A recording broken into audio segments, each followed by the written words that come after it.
beautiful gemstones. Welcome to Friday night's live intuitive oracle.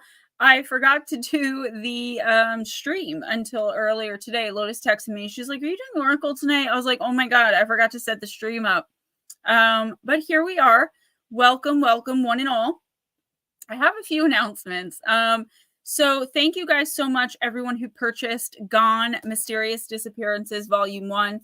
I have 2 copies that I'm going to be doing some kind of giveaway.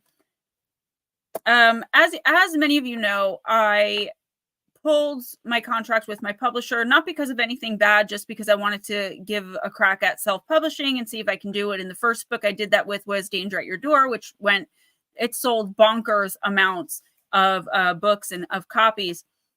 So I do have someone helping me behind the scenes due to a conflict of interest. They really don't want to be named. But so I write the books and that person helps me with everything else. If you already have a copy of Gone, hold on to it, because once I become super duper famous, you are going to be in the money to have a rare copy of this book. And let me tell you why. Case number 1, chapter 1, Eric Lewis. The first 11 pages is Eric Lewis's story. Only it's not, because someone messed up, and it wasn't me, and put one of the stories that is supposed to go in the Campfire Stories book underneath Eric Lewis's story. So we have Eric Lewis, a photo of Eric Lewis, and then a campfire story about someone who encountered shadow people in the woods. I'm embarrassed, I'm humiliated, and I'm pretty pissed. But there's nothing I can do except we already reformatted it. We fixed it. We put the proper information in there. So anyone who hasn't ordered yet and is going to order will get the proper story. Anyone who already has it, I can't fix it. Luckily, I caught it myself while reading it today. I opened it up and I'm like, this has nothing to do with Eric Lewis. Pretty upset about it, to be honest. I know obviously it wasn't done on purpose, but I am a professional here and the people that I work with are professionals, and I just expected a little bit more. So now just like when I had a publisher, I need to have the final format to review. I wasn't doing that with these books because I trusted the people that I was working with, that they would be doing the editing like they said they would. Something slipped through the cracks somewhere. And that first story is not Eric Lewis. I mainly feel bad because I feel like I'm going to get enough flack from the families of the people that I talk. Like now they're looking at this guy's photo and it's a creepy, scary story about shadow people. So my apologies, guys, but hold on to it because I plan on being super famous one day and my books are going to be worth a ton anyway. So now y'all have a copy. The rest of the book is great. All of the stories, I went through them. They're all where they're supposed to be. And thank you everyone who purchased it. I am doing a volume 2. I'm going to do several volumes of this, another volume of Campfire, and I'm already working on volume 2. So I'm thinking about some sort of giveaway to give off the 2 copies of paperback that I have. Some of y'all were asking about the short I did. It was no big deal. It's just I stay away from politics on my channel because I don't want anyone to feel judged or indicted because of their beliefs. But I have very, very strong opinions, very strong, almost fanatical to the side that I lean on. So if I were left or right, I would not be middle left or middle right. I would be extreme leaning to the side that I lean on. And I lip synced a song by Nicki Minaj, and one of the words was Nigga, soft A at the end. And I lip synced that word. And someone was like, I turned the comments off just because I usually do with my lip syncing. And someone goes to the next short I did and was like, aren't you the girl that said the N-word? And I was like, no, we're not playing this game. Like, you're not going to come here and police my language. I'm grown. I will say whatever I want on my channel. If you don't like it, don't watch it. I'm done with people thinking they can police me. I'm not changing the way I speak. I'm not changing the English language. I'm not doing it. I refuse. So, cancel me because I lip synced a Nicki Minaj song. But that's what we're not going to do on my channel. So that's what that was all about. Otherwise, just having fun. And I'm just not beat. I'm ready to go on a rant about it, but I just hit 4,000 subscribers. I don't want to lose what I've worked so hard to gain. I feel like if I started politically ranting, I'd probably have 100,000 subscribers by the end of the next 6 months, because I know there are a lot of people who feel like I do. We're just the silent majority right now. But I'm actually doing really well. I'm really tired, but I made sure I ate a full meal before I did this stream, because I always tend to be like really hungry towards the end, and I get like super duper tired. But I am tired. It's been a long week. I am so glad to be here with you guys. I have a new Oracle deck that's getting delivered between 5 and 10 p.m. tonight. It's not here yet, but it is out for delivery. So if it shows up, maybe we can crack it open. And if not, May and June readings are coming. So in purchasing readings, this is the last thing before I bring Ghost Dragons in. Purchasing readings in May for June is going to be the last opportunity for everyone to get the readings for $20. Other than that, come June, it'll be patrons and members for $20. Everyone else is going back up to $40, but I still do give away a reading or two randomly every single month. So that way everyone gets a chance at getting a reading.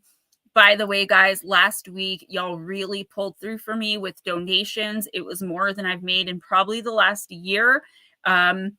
And I just wanted to let you guys know, I saw it. I do appreciate it. You guys showed up for me, everyone giving a little bit, and it added up, and it was perfect, came at the perfect time. So just wanted to appreciate that. Let me bring in Ghost Dragons and let's get started. See, I started this feeling kind of poopily and like tired and aggravated, and like I already feel like, all right, I'm good. Let's go. Let's do this. So already making me feel better, guys. Oh, let me say hi to everyone. Lotus Girl, yo, the Batmom, Blue Crossroads, Richard Elmore Blue. I got the shirt today. I'm gonna wash it and then I'll wear it. It was really pretty. I like the pink and black Harley Davidson. And Edna. Who else? Richard Elmore. I think I said that already. And let's see. Oh, Miss Pixie. Hey, girl. Melissa Nicole. Behold, it's Mike J in the house. Oh, you got the exclusive copy then.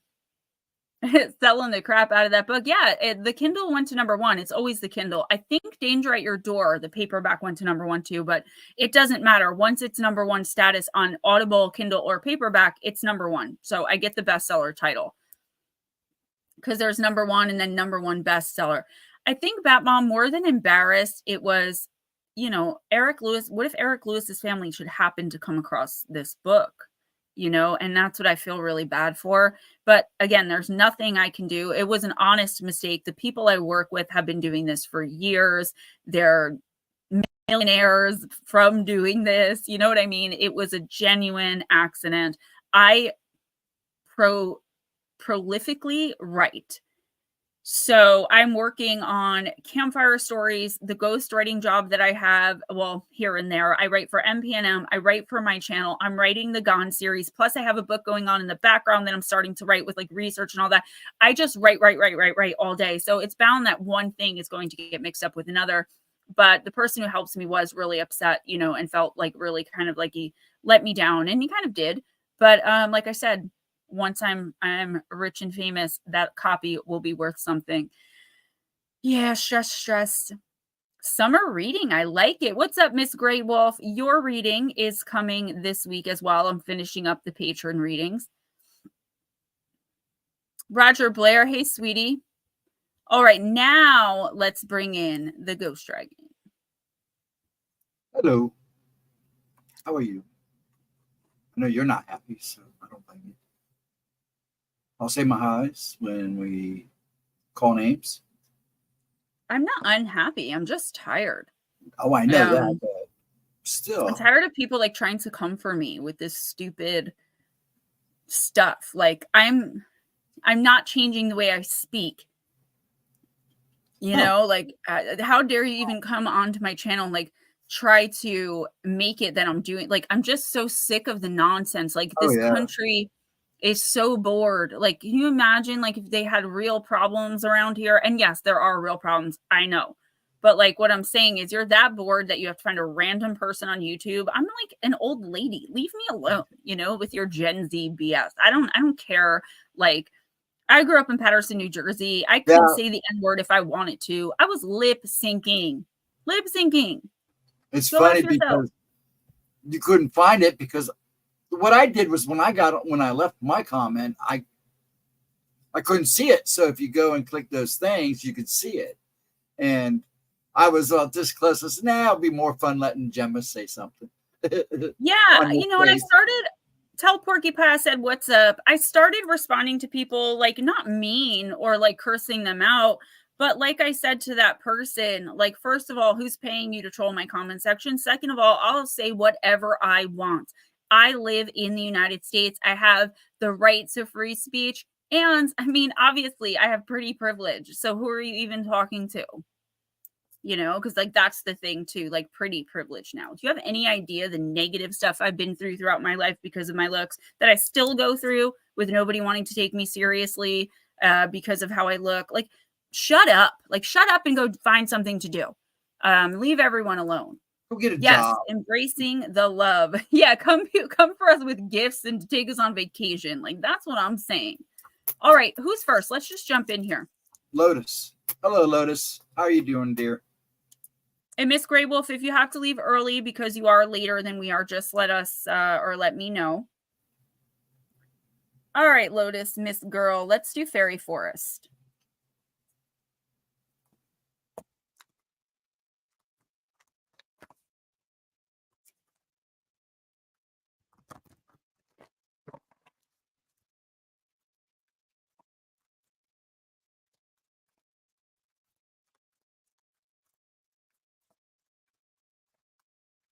I'm a boomer. Get away from me with that mess. Yeah, it's like, you know what? I don't care what your pronouns are.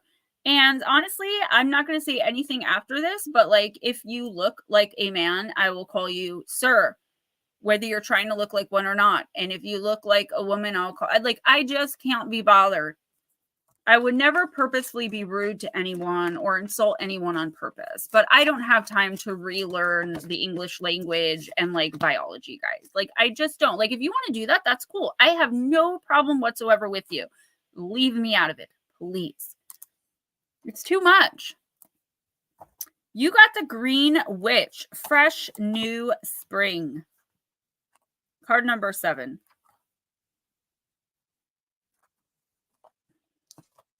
When you are pure of heart, the whole world is full of potential. And this is the message from this innocent green witch to you. She is green as in the fresh new shoot from the seed pushing urgently towards the sun.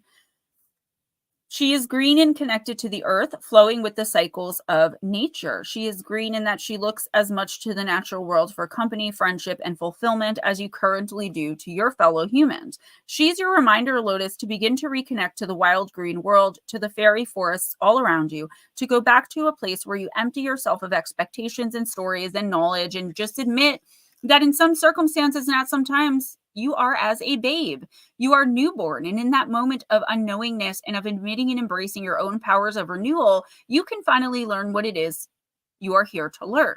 Be not so certain or so experienced when this card comes to you. Be new, be fresh, be unwise, be unknowing, be innocent, and then the new cycle can truly begin. Lotus, this is a really important card. And while this card, Mike, I won't, trust me, but you know what I might do? I might do something different than I do here on TikTok because I don't know what the heck I'm doing on TikTok anyway. If I decide to go that route, I'll let you know. I'll probably be banned within a day or two, but it'll be fun while it lasts. Lotus Girl, not this card particularly, but this energy, this being as a babe, right? I feel like there are things going on in your life, and probably most of us, as always, there's a theme we can all learn from the cards and resonate with some part of most of it, where it's like, oh, this again. Or like, I've tried everything, you know, I've tried everything there is. I've learned the lessons. I know what not to do next time. I know where I went wrong. I know that the reason this is happening is because of seeds I planted 7 years ago that are finally blooming. Here's the thing. This is a completely and totally new set of lessons you need to learn, which means it will be completely and wholly different. So what the universe is asking of you going forward, I'd say in the next week or two, but I think just in general, is like a reset of expectation, right? Where you've had something like whatever this is or whatever these things are happen to you before. So you want to act in the same way to get the same result. But here's the thing, it's not the exact same. The universe is teaching you something new. There is a lesson here throughout all of this that you have not yet learned. And I know in a lot of situations that may seem very impossible because, like, you're like me, you've kind of been through it all and you go through it all at once. And then for a little bit, it's really good. And then you go through it all at once again. Lotus Girl, as your sister, as your best friend, trust me and trust the universe. There is something here you're missing. Not that something's being kept from you, not that it's something that, you could be doing that you're not. It's something that you're not learning. There is a lesson here that it's just not occurring to you. So try new ways of thinking, of being, of doing. You may think you have it all figured out in all areas, or at least in this particular area that's troubling you the most or causing you the most trouble. The universe is saying, no, you're missing this. And once you pick this up, you can run with that. Stay open, stay focused on how you're feeling in certain situations. So if you notice, this one thing always makes you feel bitter and kind of out of control, for example, that's where the lesson's going to lie, right? Like, why does this situation make you feel that way? Who are you going to for help? What have you tried? What are you unwilling to try and why? Is there a way you can try that? There's so many different things that you aren't considering here because you're just focusing on the problem, the issues it's causing you, the pain you're feeling, etc. And it feels like just another thing piled on top of everything else. And it's not. Whatever is happening here in at least one situation of the many you're dealing with, there is a huge spiritual lesson directly from you to you, from your contract you wrote in the fifth dimension while you were in spirit with your soul family, soul kin, and soulmates to you that you have not picked up yet. And at this place in time, I would say for you, just like with me and a lot of people, it's like you should have already learned this, but you didn't because it's a repeating theme. All right. So whatever that means to you, keep that in mind. Be open to trying new ways of doing things, even if they didn't work or they were disastrous in the past. Obviously, you don't put yourselves in harm's way or purposely screw yourself over, but be more receptive to the downloads the universe is giving you on how to handle a situation in your life. And you should be moving along a lot faster and a lot easier and better.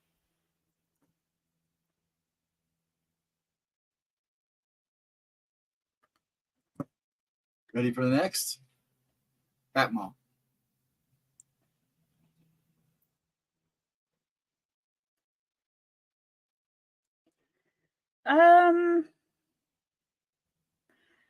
Bat Mom, I'm going to use Halloween. Yeah, Bat Mom, for sure. That is so true. Some of us learn when there's flashing lights with our name wrapped in it. That's the thing, though. A lot of us are at the point where the universe just isn't going to do that anymore. It's like you should have picked this up years ago. You didn't. Now you're going to learn it this way, the hard way. It's tough love, even though I believe love should never be tough. But you guys know what I mean. Yeah, and guys, I can't get started on it. But when they bring that crap to my channel, that's it. I'm not going to put up with it. I don't care. Say what you want about me. I'm good with me. I know who I am. So I know what I stand for and what I'm all about. I'm not going to be pressured or bullied. Not at 41 years old by some 20-year-old in his mom's basement with nothing better to do than harass elderly women on the internet. Halloween scares you.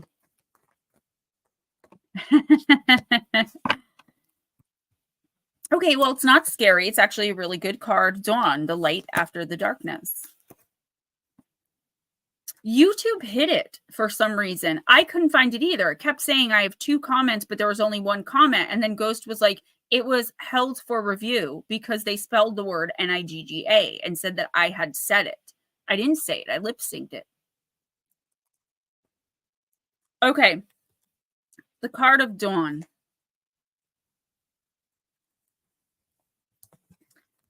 Whilst midnight is often thought of as a magical hour, throughout time, dawn has also had its share of the mystical. Batmom, all manner of magical beings had to return to their true forms by dawn. Werewolves, for example, and vampires could only be active whilst the rays of the sun did not pierce the sky. Dawn and deities of dawn heralded both hope and new life. Goddesses such as Eostri and gods like Helios and Apollo were those who brought new life and the dawn's light to the world. The journey from the darkest night of the soul to a bright and hopeful dawn is one of the deepest and most powerful heroes' paths repeated over and over again in mythology.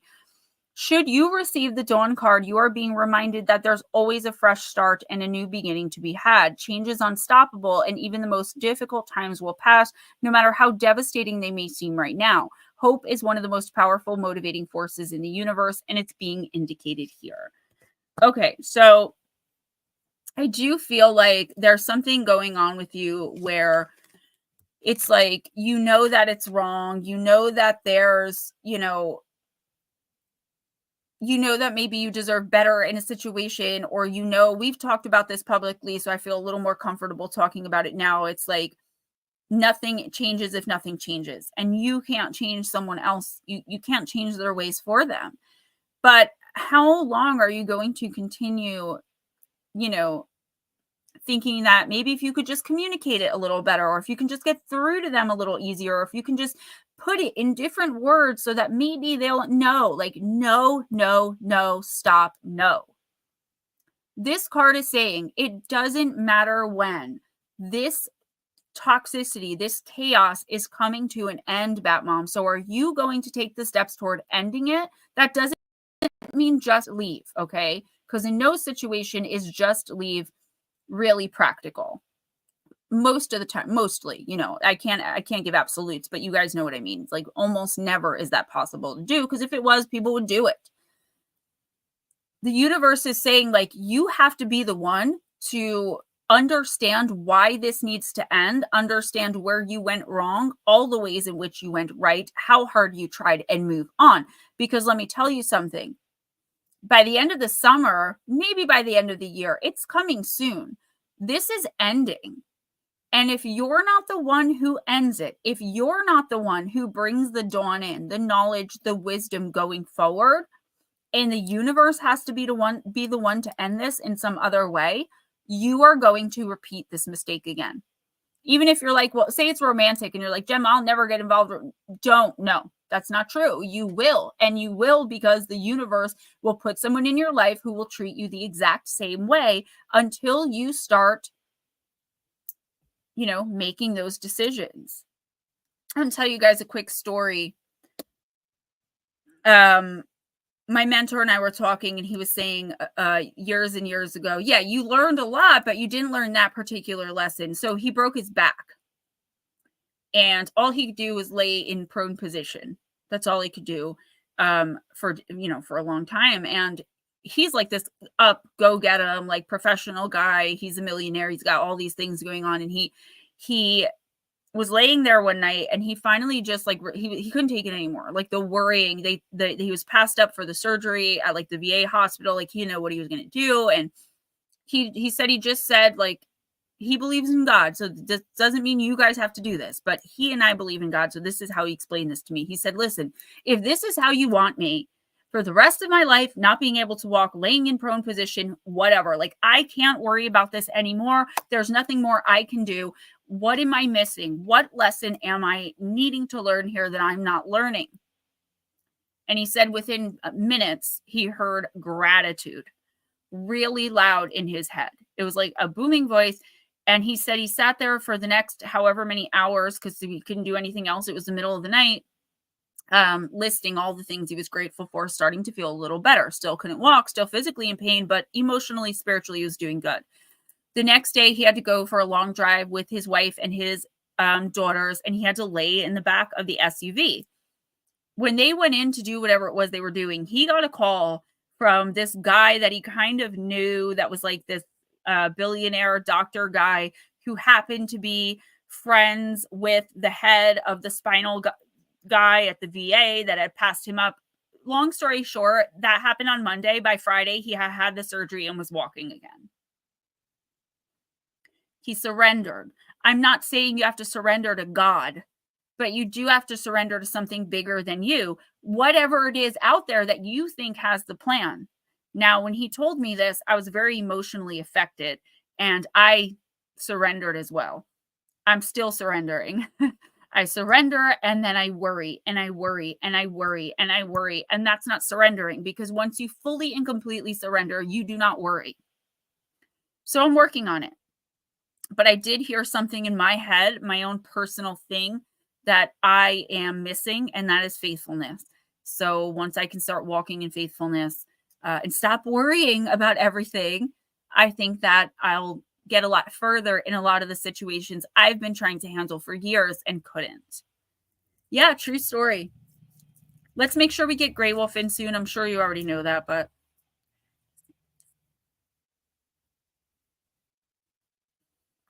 I went through the same thing when I went through chemo. I didn't think I'd live, and I was all by myself. I wouldn't let anybody take care of me. I made everybody move out of the apartment. And I actually just said, hey, if you want me around, you got to let me know. And that night was a pretty special night. And next thing I know, I was able to sell everything, get it all taken care of. Well, worry is a lot like fear. Worry is fear, because it's me thinking that the universe or my God is not going to handle this for me, right? That I, as a human being, have to use my human strength to somehow figure this out. And that's just not true. I have to sit back, learn the lessons, go through the motions, walk in faith, and know that it's going to be handled. I don't get to dictate when it will be handled, but I need to know deep down in my heart that it will be. Batmom, how do you fully surrender? I honestly don't know. I just know that for me, what works, again, I don't want anyone coming in here for the first time thinking I'm preaching here. I don't care what religion you are. It doesn't matter to me. I'm talking about my experience as a Christian. I've been getting down on my hands and knees for 20 minutes a day and fervently praying to the point where I've been crying, I've vomited, I shake. And until I can get down on my knees and I can pray and surrender and not have those intense physical reactions, because that's my fear doing that, I'm just going to keep doing it and keep trying to. What I've been trying to do since I started doing this every day is immediately put myself to the bright side of a situation. And if there is no bright side, start focusing on what I'm grateful for. What do I have that 6 years ago in addiction would have been a fairy tale? I have my son. I have you guys. I have a job. I'm a professional who's like basically taken seriously for the most part, right? I don't have to wake up sick every morning and make a trip to the bathroom for anything other than to like maybe pee before I can start my day.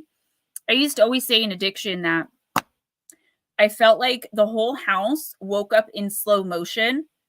And then as soon as our guy would come, then it was like normal pace. It was like everyone was just sick and like who's throwing up in this corner and who's laying down because they can't get up there. And as soon as he would come through the door, it was like this swarm to him. We'd all go in our separate rooms and then we'd come out and be like, so what are we doing today? What are we going to eat? Do you want to go to the store? You buy, I'll buy. How much money do you have? Like, and then by the end of the night, we're all just like out of it again. And sometimes I feel like that. I feel out of control in that way. My leg itches. Okay. Yeah,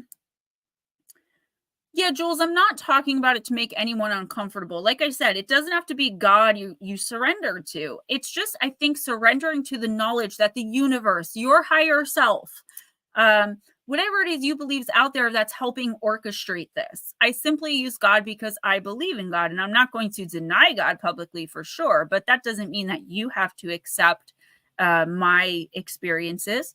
I wish everyone would, if I'm being honest, but that's not what I'm here for. Ryan! All right, Blue Crossroads. Then we got to do Grey Wolf because I'm awfully chatty tonight and I don't want her to miss her reading.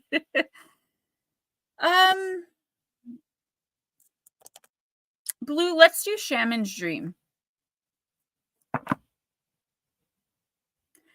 Okay, so I did not get your last text. I saw it come in and I was like, "Oh, that can wait until after stream."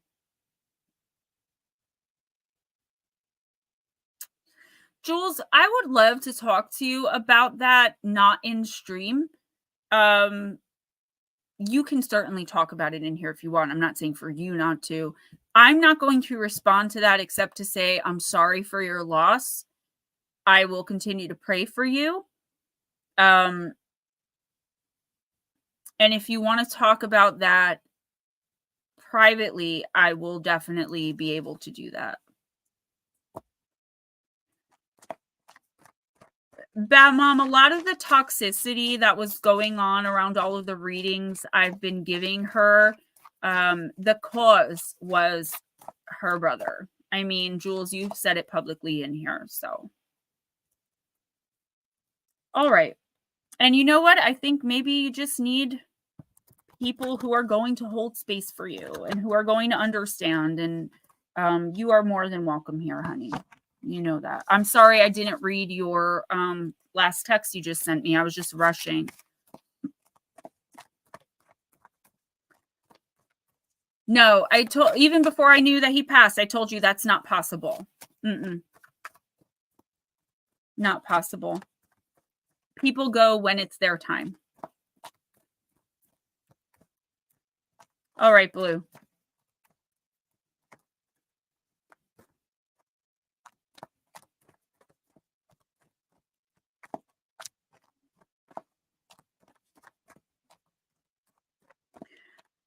Yeah, I don't know why. And if I wasn't trying to make a living off YouTube, I honestly wouldn't care. I just don't want to alienate people, you know?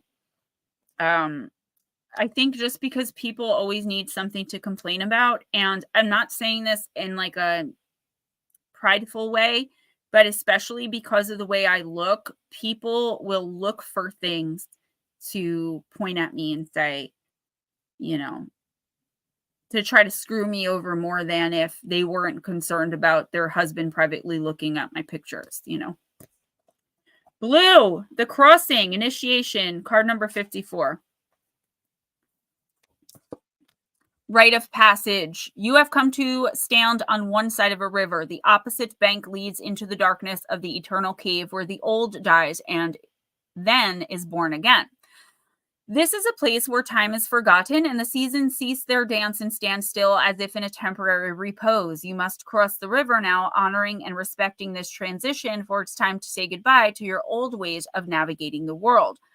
Don't be afraid. You've come to the edge of the river because you're ready. You're ready to let go of what doesn't serve you and all of the ways in which you've kept yourself from truly living. Intimacy requires vulnerability and truth. Can you strip away the masks and the barriers of false strength to discover what you are really made of? Step in the boat waiting for you. Let it carry you into the cave where the shadows are waiting to be illuminated so you can be born again into the world without denial or artifice. Making the crossing is a beautiful, powerful act of the highest love. And I feel like, first of all, Jules, that's probably why I kept seeing danger. Somebody can end up dying last week in your reading, if you remember me saying that. So stripping away the masks and barriers of false strengths to discover what you're really made of. Intimacy requires vulnerability and truth. That stood out to me, Blue Crossroads, because I believe it's like vulnerability and truth, though, with yourself. Questioning your own motivations. Not to say that they're bad, just to say that you're questioning your own motivations. And you should be. Making sure that deep down, you know the reason that you're doing things so that you don't end up, you know, making the wrong decisions. You know, what is it that you really want? Are you going about it the best possible way? And in a way where seeds aren't going to come back to bite you 10 years from now, right? I can look at one particular situation in my life that I'm in that is chaotic and traumatic and that devastates me a lot of the time, that I'm working through and I'm getting through something personal. But I can see exactly the decisions I made that led me to this space 10 years later, 12 years later. These are seeds that I planted. This is you making sure that going forward, you're only planting seeds of gratitude, kindness, reciprocity, intimacy, vulnerability, patience, but all to a degree, right? Because you want to sow those seeds with someone who has planted the same things. This is a time to let go of anything that doesn't serve you, people, places, things, stuck, stale, stagnant, dead, done, over with, situations, relationships, friendships, kinships. It doesn't matter. The next week or two, Blue, is like, it's all about you. Which direction are you going? And how much effort are you willing to put into the personal growth from inside out that this is going to take? It's not just about physically moving your home. You're physically becoming a higher vibrational version of you. So you have to make sure that everything you're planting is going to be, sown and bear fruit. No manipulation, no trickery, no, tactics, right? No finagling, as we used to say in my group. Not just only making sure you're not doing it, but making sure you're not allowing it to be done to you pretty much at any and all costs, at the cost of cutting out something or someone that you really had your heart set on or that you once thought you did. Finally, cutting those ties and saying goodbye to what was, saying goodbye to what could have been, what might have been, what maybe will be, and just focusing on what is. Who's next? You said it. Okay, but when I ask you, that means I don't remember. Oh, that's all right. Gray Wolf. As soon as I said who's next, I remembered who was next. It's okay. Just keep me in a job. That's all you're doing. Gray Wolf, I'm going to use Queen Mabe.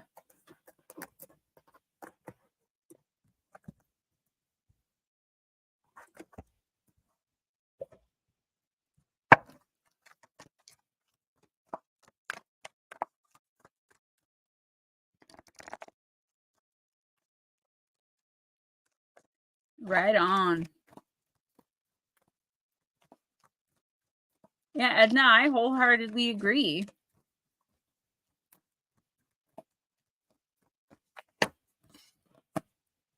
All right, Miss Gray Wolf, follow darkness like a dream. Card number 44.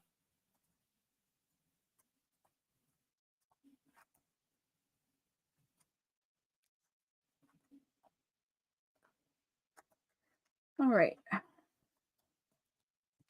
Master your fear and explore your shadow.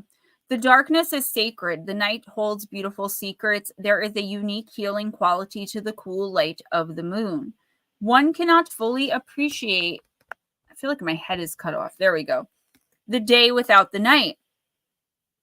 The day without the profound renewal of night. Devotion to life is not complete without devotion also to death. Instead of chasing happiness, frivolity, and light, try following darkness like a dream. Revel in the velvety texture of your sadness. Breathe deeply into your foggy loneliness and discover a certain pleasure in letting your painful feelings flow. The night does not last forever, after all. Its unique delights are but passing through. Seek and enjoy the aesthetics of the dark. Wear or decorate with dark colors, moody styles, and gothic imagery, or incorporate them into your artistic medium of choice.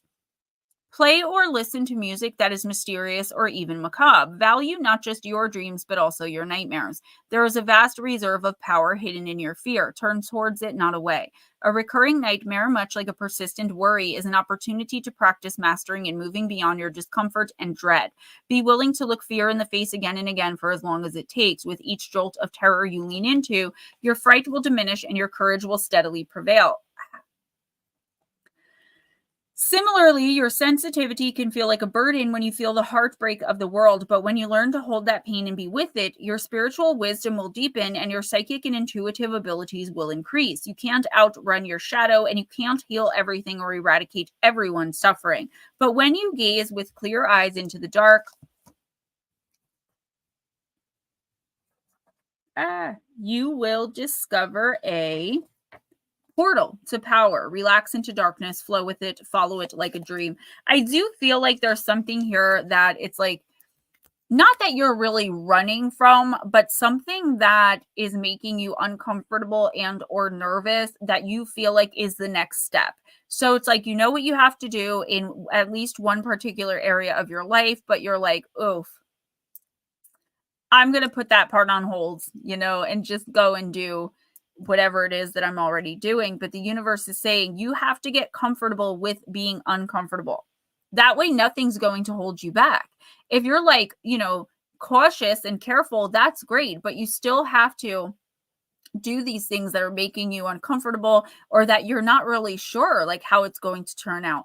A lot of the time we won't do things unless we're sure that we're going to succeed or that it's going to be a success or that it's going to work out right. But sometimes it's just not possible to know those things until we step out of our comfort zone and try them. Spend time in the moonlight, right? You're a moon lover. So am I. I prefer the darkness to the sunlight. I prefer inside to outside, that doesn't mean I never want to go out of the house ever. I had someone throw that in my face recently. I was like, can I just go to get groceries? Like I need to get out of the house. No, you don't like getting out of the house, kind of like throwing my thing I say here back at me. But Gray Wolf, it's like you have them right in front of you or not. Don't escape the shadow part of you. Like, don't try to separate that from all the amazingness and the goodness and the good things that are happening for you.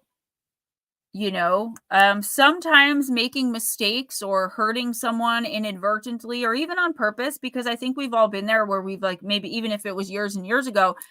And again, this is like sowing seeds that were planted so many years ago. And it's like, don't run away from that. Embrace it. It's who you were. It's a part of what made you who you are today. And learn from those things. How can I still be the same exact person, but just react and respond differently in certain situations? In the next week or two, spend some time in the moonlight. Spend some time thinking about how you got to where you are in a situation that maybe isn't bringing you the most joy or happiness or clarity. And then spend some time thinking about how you got to a really happy part of your life right now. Guess what? You got to both the same exact way. Because in the end, you made the same decisions. It's whichever side you decide to embrace. Gratitude or fear.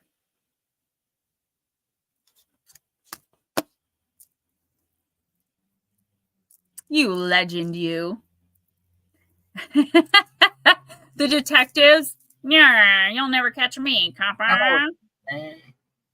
All right, great. Well, good. I hope you do. We're all rooting for you.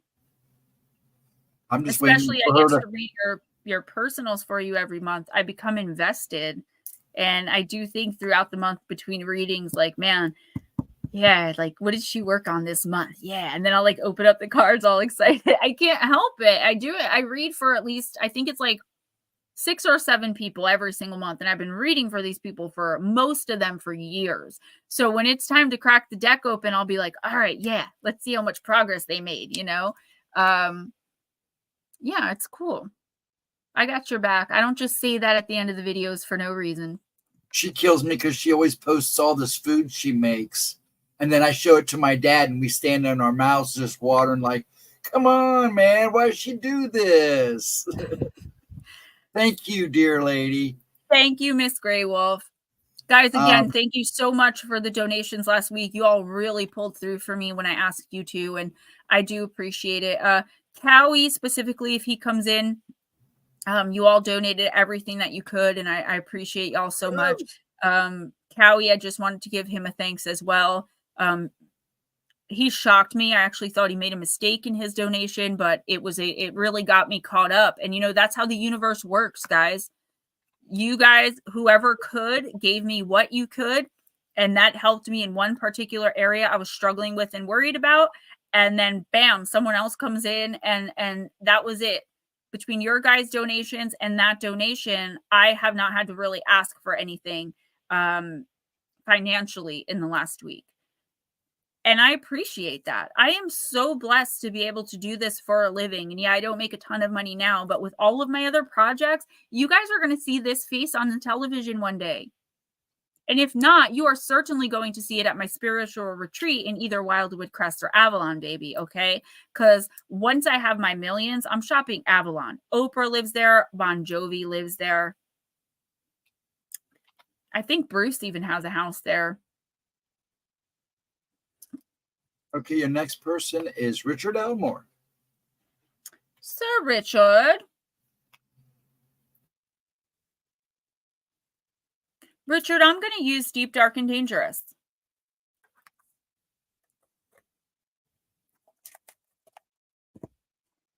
This Monday, guys, we're going to be talking about the very strange death of Cindy James and her phantom stalker.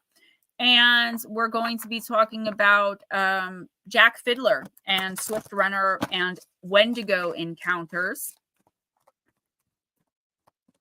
Next week, we'll have the butterfly people of Joplin, Missouri. And if I can find any encounters outside of Joplin, that tornado on May 22nd, 2011, I will definitely add those in there. And more almost. I gave her a whole list. I'm frozen. Thank you, guys. Stephen, I didn't hear a word you just said. What happened? I said I sent you a whole list of stuff to look into. Yes. Yeah, I didn't say you didn't. I'm realizing I'm frozen. Am I frozen? You are frozen, but I was just saying what's on the agenda for the next 2 weeks. Not frozen anymore. I know. Okay, so you got Kate Shee, and I know I'm not pronouncing these right. Richard, it's a dangerous card. It's card number 36. It is a gorgeous kitty cat, by the way.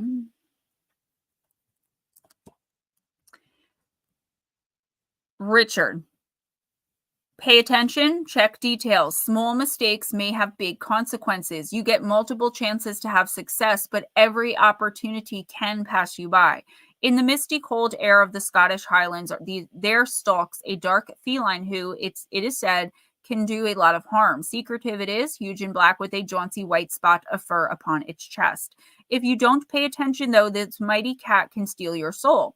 If someone dies, careful watch is held over the body for a day and night, lest the Kate Shee come to steal the soul away before the righteous gods can claim it. This vigil is held by candlelight with an unbroken team or family or friends, and the Kate cannot pass itself over the corpse. Stories are told about the person, and food and drink is provided, sometimes songs and keening too. This is to hold the Kate's attention and focus so there's no chance it can strike. This is just part of the mythos of the Catesy, the giant cat that stalks the mountains. Another myth about the Catesy is that witches change themselves into this creature. But there's a catch for the witch. If she doesn't pay attention to how many times she has changed into the cat form, on the 9th, she cannot change back to her human form and must stay. This is where the idea that cats have 9 lives come from. The Kate also offers blessings on one night of the year, Samhain, Halloween, and only if a saucer of milk is left out for it. If households neglect the offering, it's said their cows will go dry. Interestingly, for many years, the idea of a large cat mysteriously appearing in the forests in Scotland was considered pure fantasy until actual large black cats with white patches on their chests were reliably seen. Richard, it's thought that they were and are Kellis cats, which are a hybrid of the Scottish wild cat and a domestic cat. Plant companion is cat mint, and crystal companion is Highland serpentine. I don't know what the difference between serpentine and Highland serpentine is, but I'll tell you serpentine is one of my favorite gemstones. Let me look up Highland serpentine.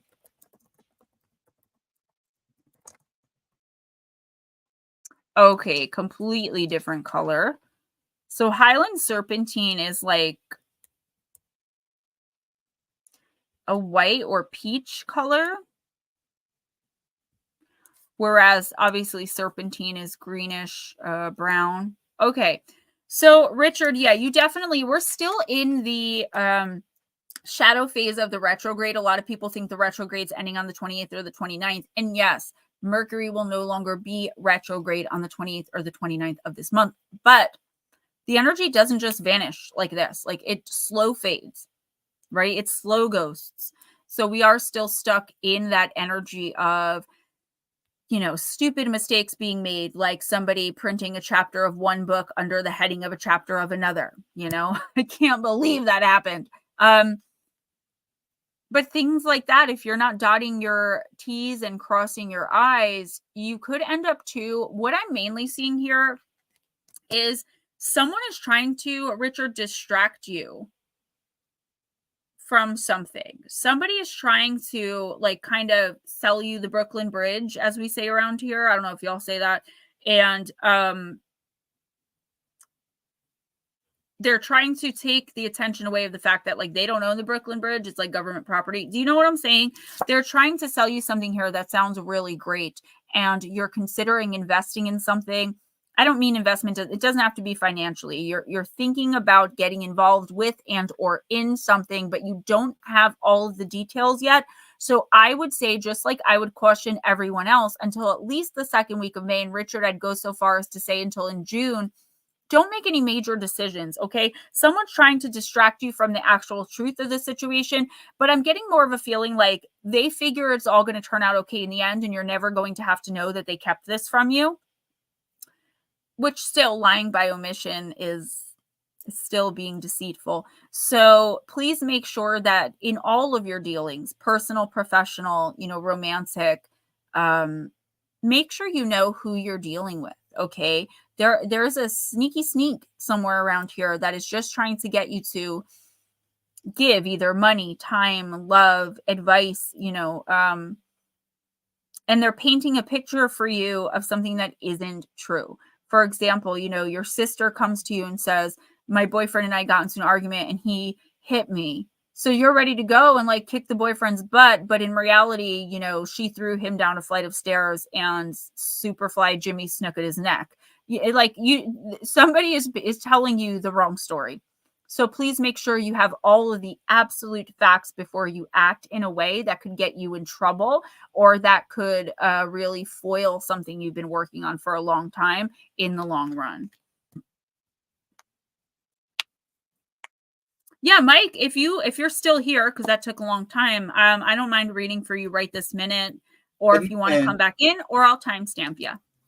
Edna said she would can have her spot.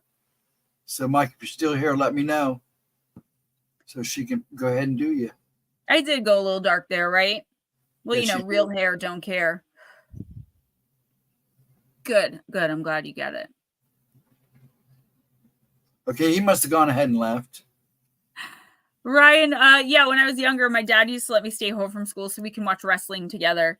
What's up, Mama Donna? All right, who's next? So we're going to go ahead and do Aunt Edna. Aunt Edna. And then let's do myths and mermaids.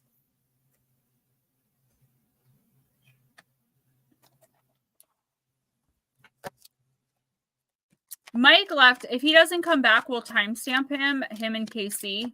His sister was coming, so. I'm sorry?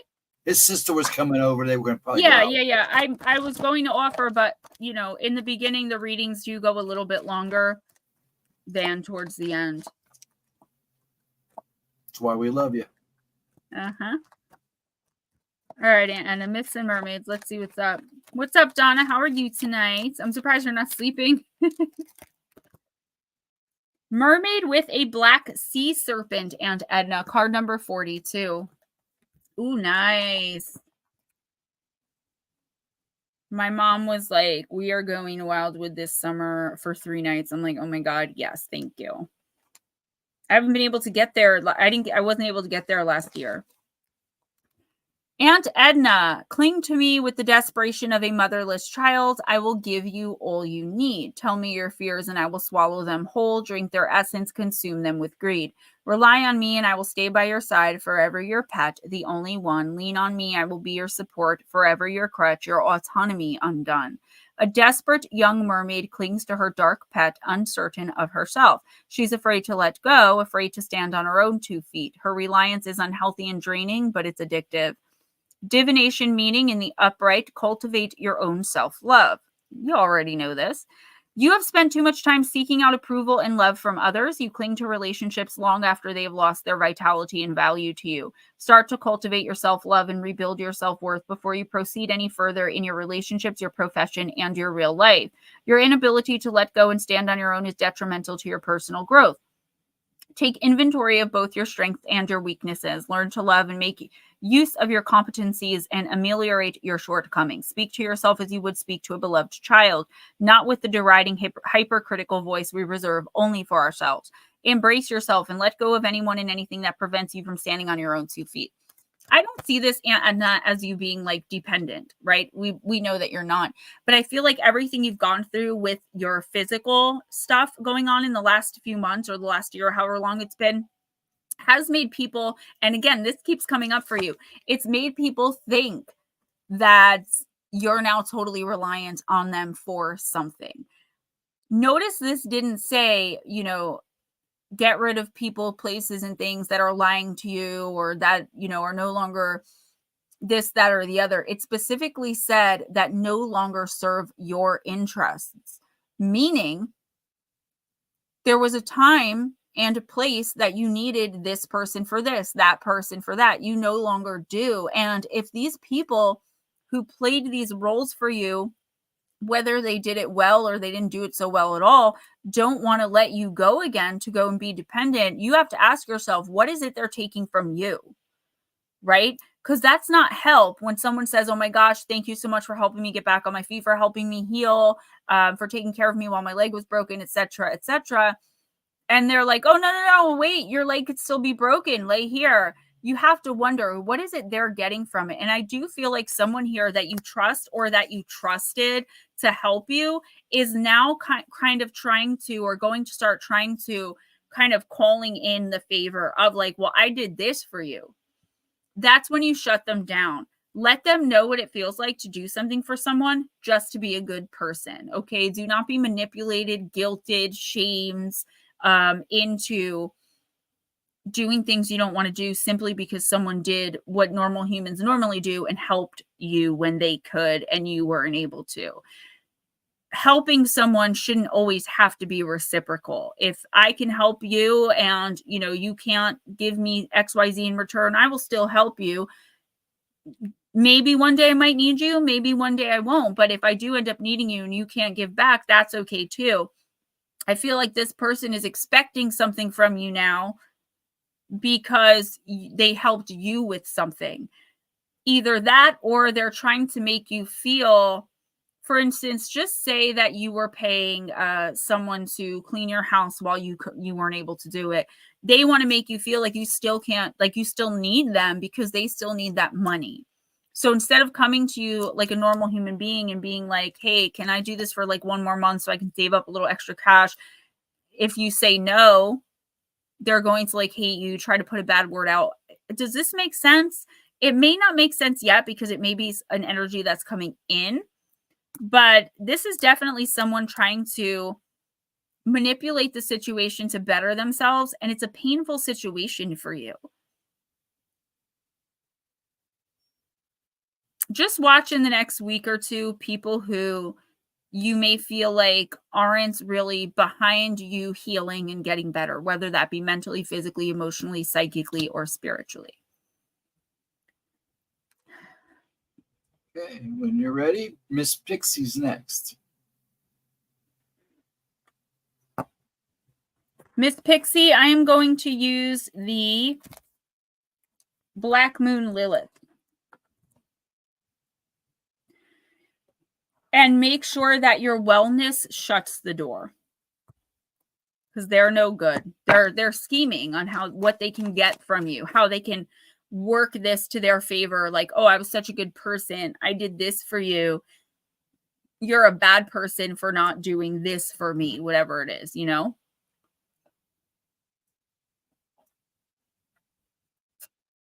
Batmom, yes, it is a rebirth year. It's definitely a year of rebirth for sure. Batmom, absolutely. 100%. Devastating, heart-wrenching, gut-wrenching. But if we learn the lessons, we never have to deal with that ever again. Unfortunately, a lot of us brought it over from other lives, from other incarnations.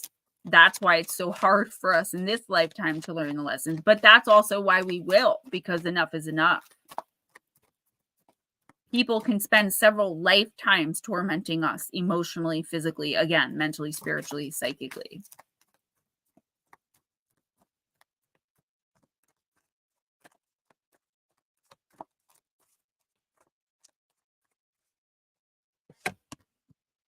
Coagulation, soul ascension, card number 38.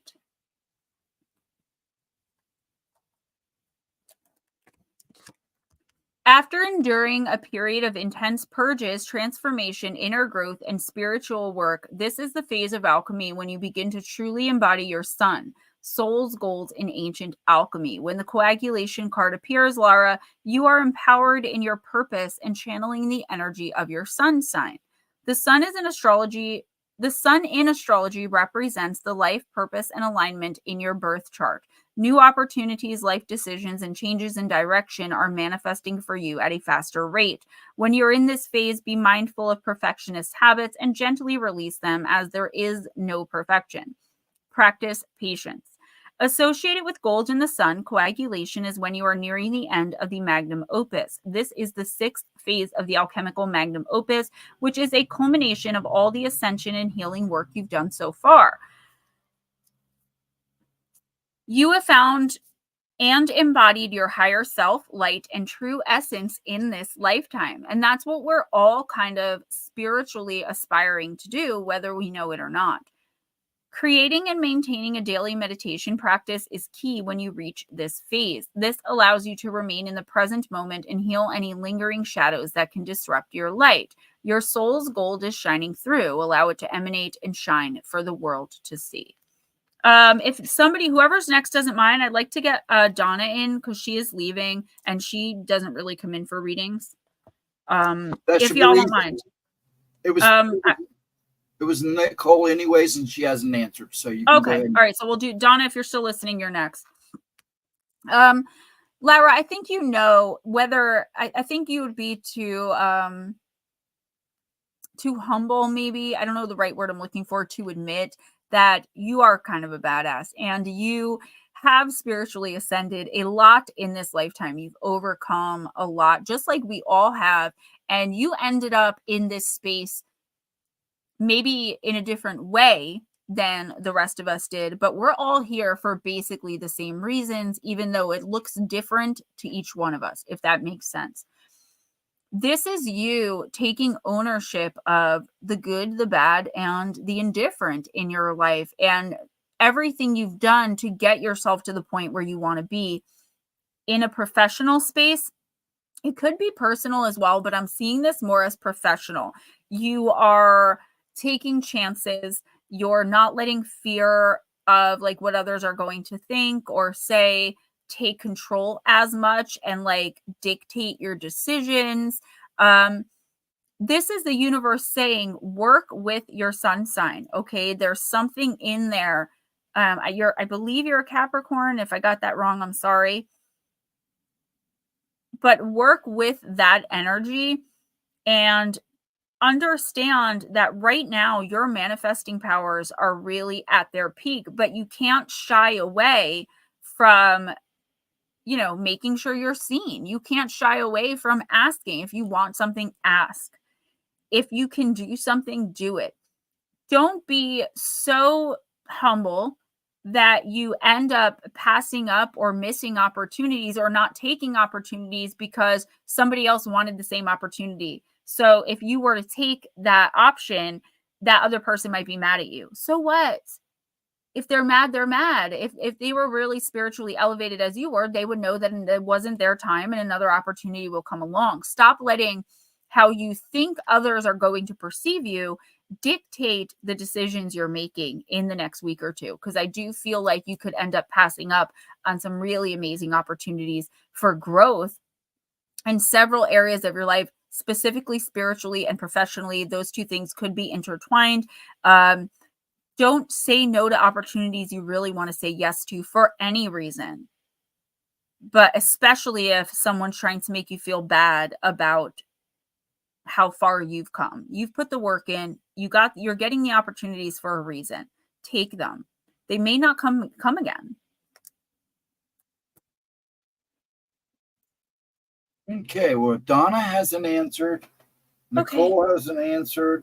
Roger Blair hasn't answered. Is Jules still here? Gonna be an early night. It might be. I don't know what's going on, but yeah. So we're looking for Donna Messenger, Melissa Nicole, Roger Blair, and Jules. And then, hey, Nick. Who's next? So let's go ahead and do Ryan. I know he's here hiding somewhere. Ryan, I'm going to use Dark Mirror.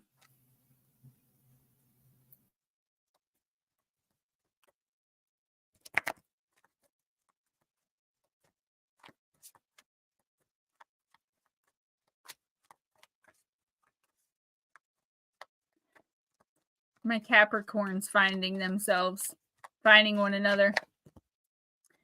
Forgetting oneself, Ryan. Card number 17. Yes, I have time and whatnots. I got you. Jules, I see you, honey.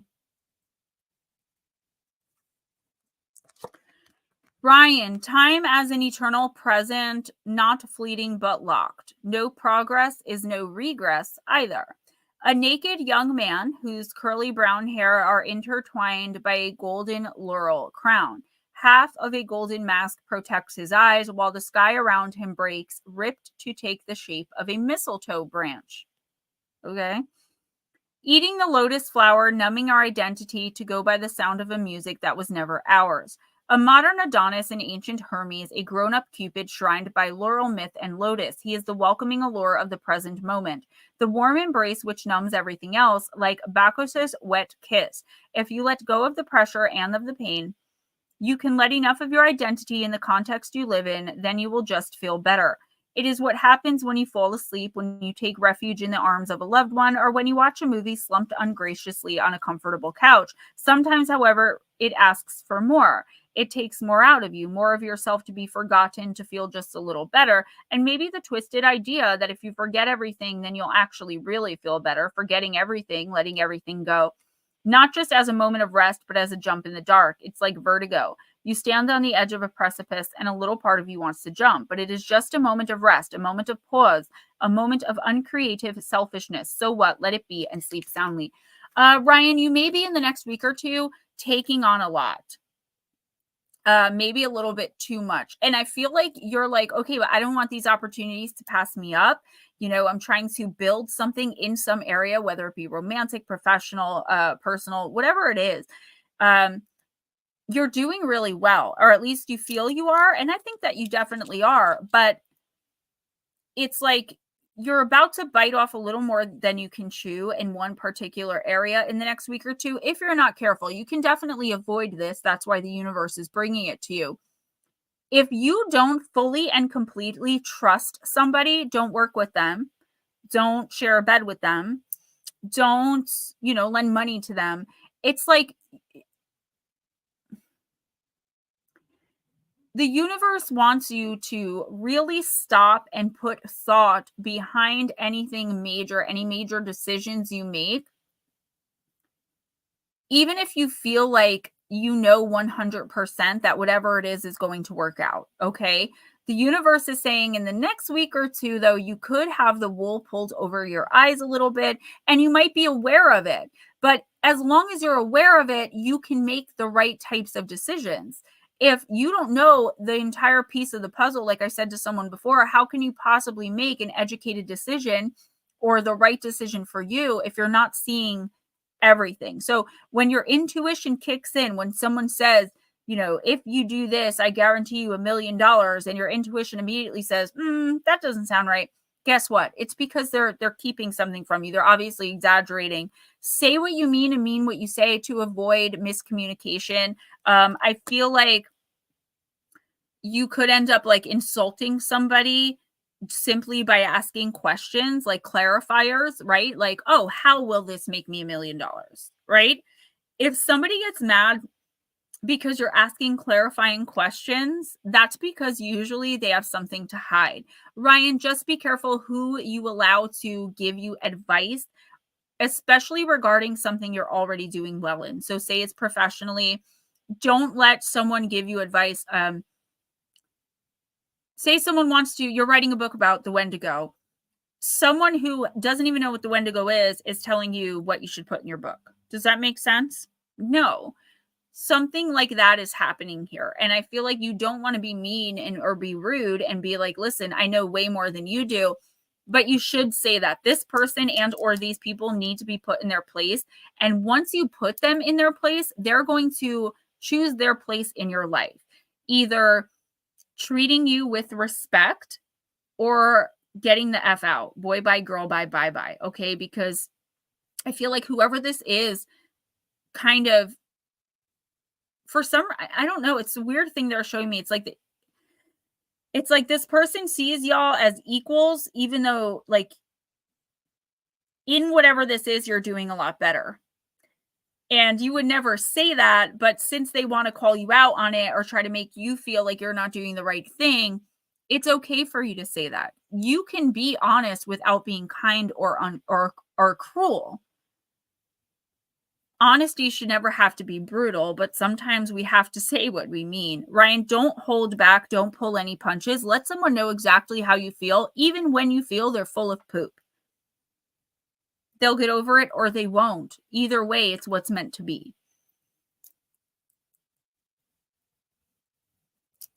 Hey, Jules.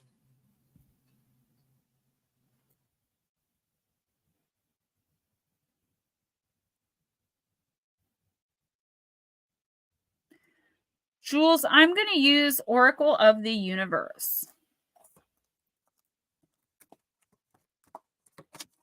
That would be awesome. And the on tour.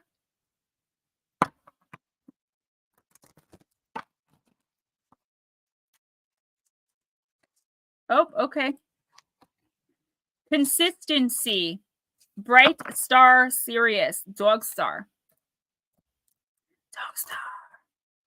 Say my name, say my name.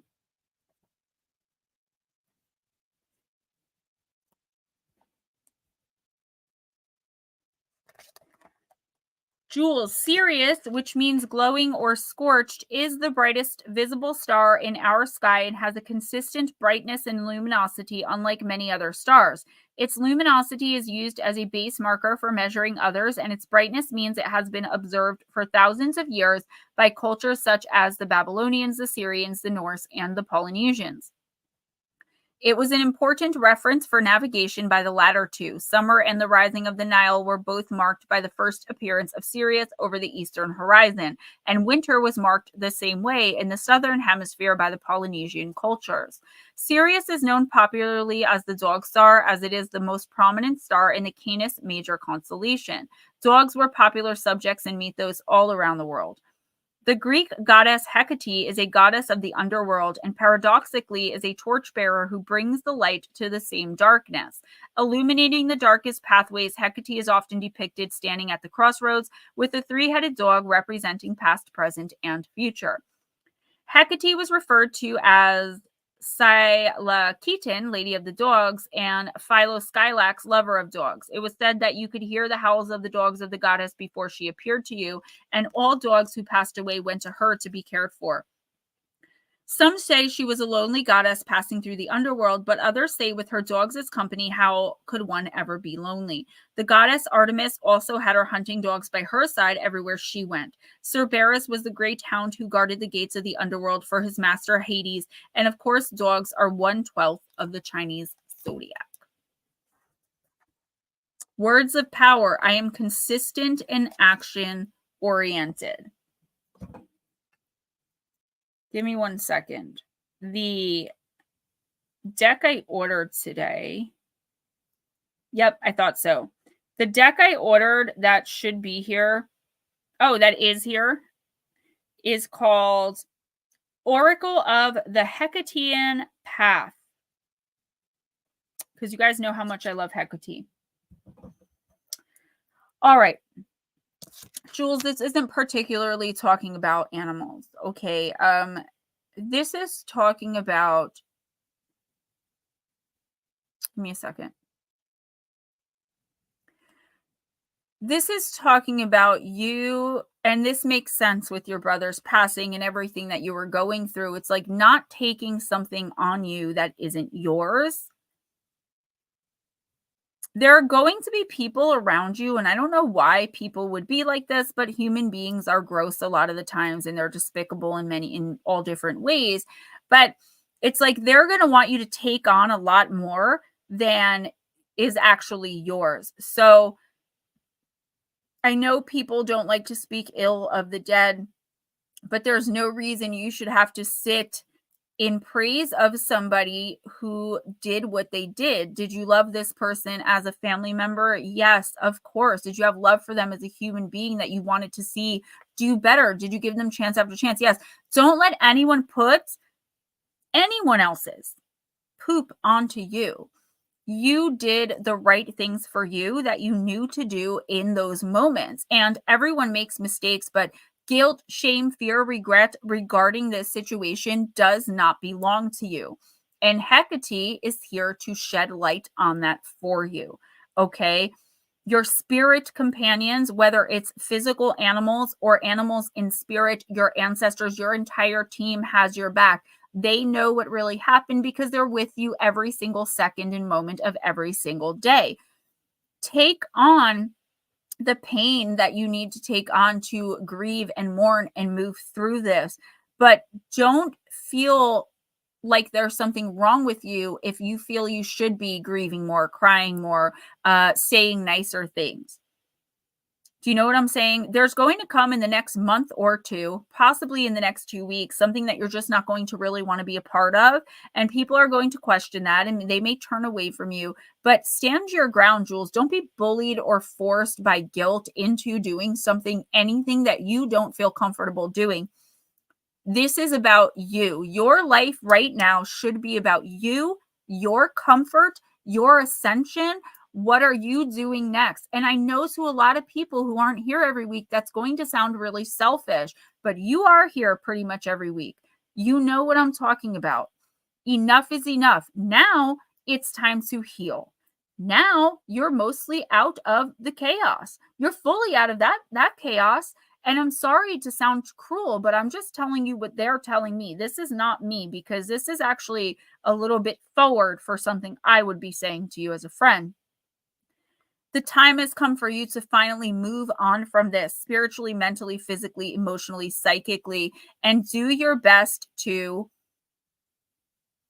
not put on a show.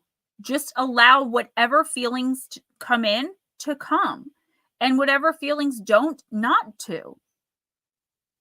And don't let anyone force you to feel some type of way because they think you should be doing XYZ differently.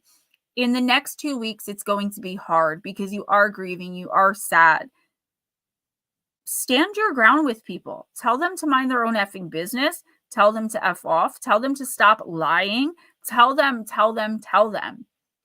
And you know what? Maybe you'll be a little mean and you'll have to apologize to the universe later.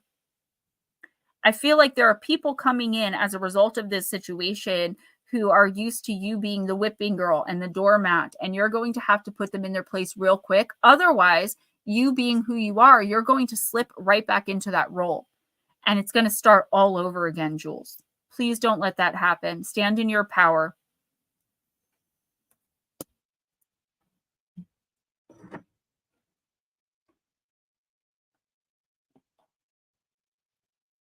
What? Okay. Oh, I get it. Divine's next. Divine, are you still here? I didn't even see Divine come in. Yeah, she came in. Yep. We're missing a lot of people tonight. Mm-hmm. I'm wondering what's going on. There she is. Not Hello, that dear. I'm really complaining because sometimes I like the smaller group, especially on days like this when I'm just like overwhelmed and tired. I do.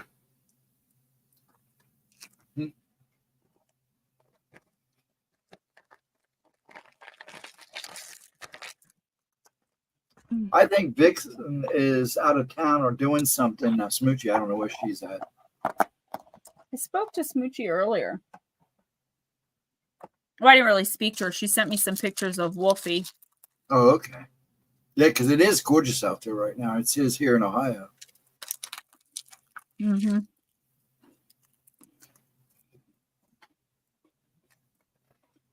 Yeah, we know you're still here, Nick. We got you. You're after empathic, okay?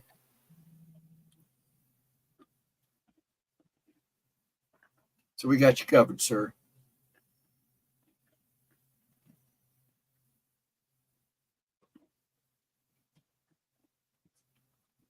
Yeah, I was in and out all day too. Okay.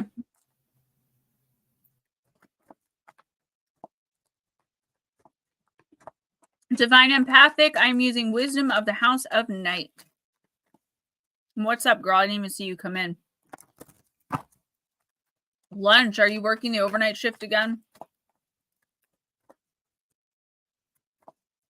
You didn't send her my audio file, did you? I'm only kidding. Don't even answer that. Okay. Divine empathic. Oh, all right. Ah, come on. Okay.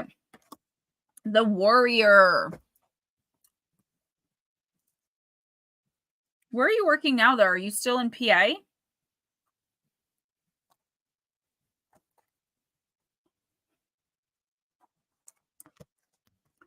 Divine empathic. My beloved child, when the warrior appears to you, it is such a fortunate sign that no matter what is happening to you in your life, you are truly protected. Whatever you are experiencing right now, all will be well. If your question is regarding love, this card represents someone who is deeply committed, protective, and kind to you. Friendship and love are sacred, and these qualities are important for a relationship to grow. If this person doesn't have these qualities, then move on right now, for I will send you someone with a true warrior spirit instead. Remember, life is about learning and discerning who is true and who isn't. There's another message here to consider. Do you embody those qualities in yourself? Now is a good time to think about how committed you are to your path. So, divine empathic, I don't really think this is you questioning whether or not you're a loyal, committed, good, kind-hearted, decent human being. I do feel like, though, you could be maybe still healing from some past trauma, because the way I'm seeing this is you're still kind of taking everything on you. So even like a small disagreement with somebody, you're immediately like, oh, this must be my fault, and like dwelling on how you can fix this, even though it may not be on you. It may not be your mistake. This is the universe telling you everything is good. You know, don't second guess really anyone or anything unless your intuition's really nagging at you about it. The next week or two is just like go with the flow. Keep working on you. Keep focusing on you. Keep being accountable when you need to be. Take ownership of the things you need to, but do not take ownership of things that are not yours. And don't let anyone put things on you. When we come out of certain types of abusive relationships, romantic and otherwise, it takes a long time to get out of that, ever apologizing, constantly overthinking of where we went wrong in this conversation, what word did we say in that conversation. And I feel like you could still be coming through that. So if this is talking about like a romantic relationship, it could be a new job, like a boss. Remember that you got this. You are a badass. You have come this far because you are the warrior. You have the strength. Okay. And don't let anyone try to take it away from you. If this is love, because I do see romantic interest here in the next week or two, possibly moving into a month or so. This person's good. I see they have like a good heart. They're honest. They're representing themselves properly. If you're ready, go for it. But just make sure that you know who you really are deep down inside and you understand what you're healing from so that when things do come up, you can own what's yours. Donna, I called you like 10 minutes ago to try to give you a reading before everyone else and you didn't answer. Well, Nick is next, so if you want to do Nick and Donna, that's pretty much it. Nick first, yeah. And then, are you going to do KC? Yes. Okay. Guys, if this ends up being a short stream, I am going to end it. I'm going to call it and just give myself a break for the night.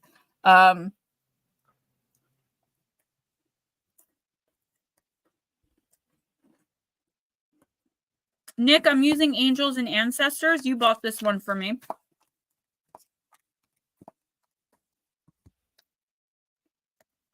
Thank you, Miss Divine, and all my other members. I'll go hop on Fortnite.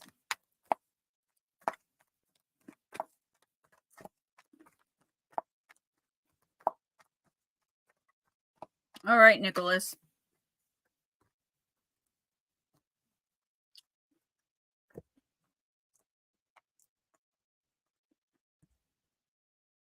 I needed some sugar. Sorry, guys. Hey, Netter.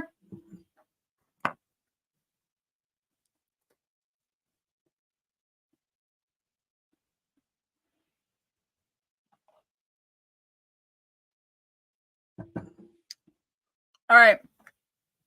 Nick, Direction Guardian, choose your path.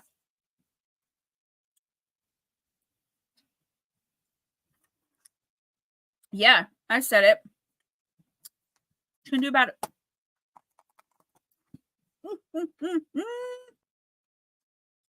I know how much you love being called Nicholas. I also love telling everyone how we met on MySpace. It sounds so primitive, like it was a million years ago that we met on MySpace.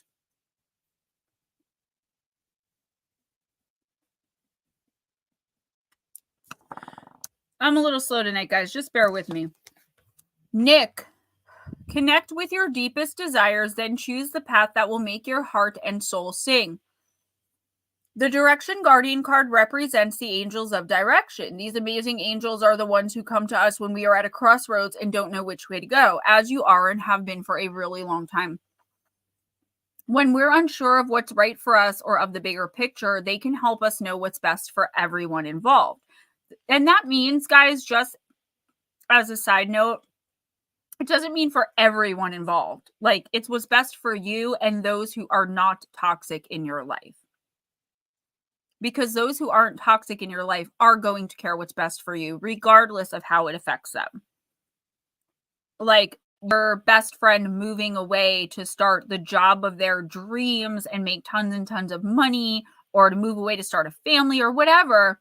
Yeah, it'll suck to lose your best friend, but you're not going to be like, how dare you leave and go follow your dreams and leave me here? You know what I mean? If you're really their friend. Donna, you're next, sweetie. I did try to read for you right away because I know that you like to go to bed early, but I got you next. Nick, they can help us know what's best for all involved. The Direction Guardian card refers to the vision of the Hebrew prophet Ezekiel, who is said to have seen an angel with 4 different faces. One was a child or a cherub, one was bull, one was lion, and one was eagle. These 4 faces show that angels can appear in many guises and guide us in many different directions, but always for our highest good. Your path isn't set in stone, and your angels and guides have no expectations for you, nor should you have any for yourself.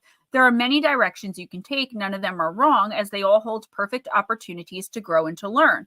But life is to be enjoyed and savored. So if you know that there's a decision to be made, and particularly if you are feeling indecisive, choose the path you know is going to make you light up, and choose with your heart.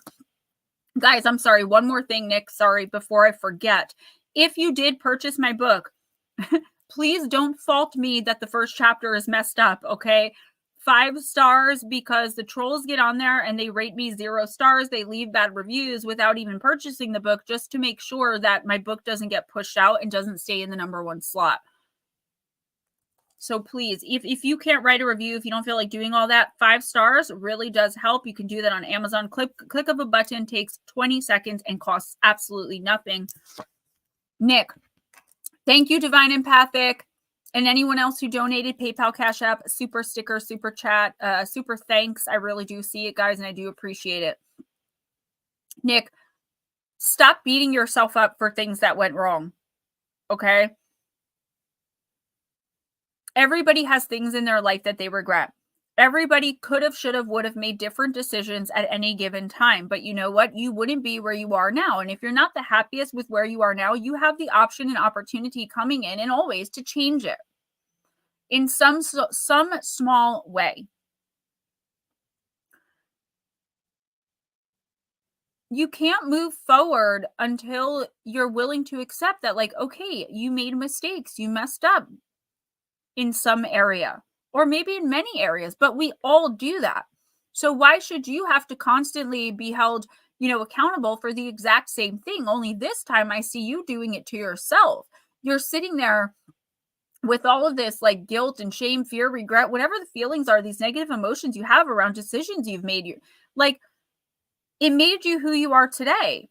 Make better decisions going forward to prove that you've learned from those bad decisions that you made. Or maybe, you were confused and made the wrong decision. Next time, to make the right one. You can't keep punishing yourself by going back in time in your head and wishing that you can change something or change things.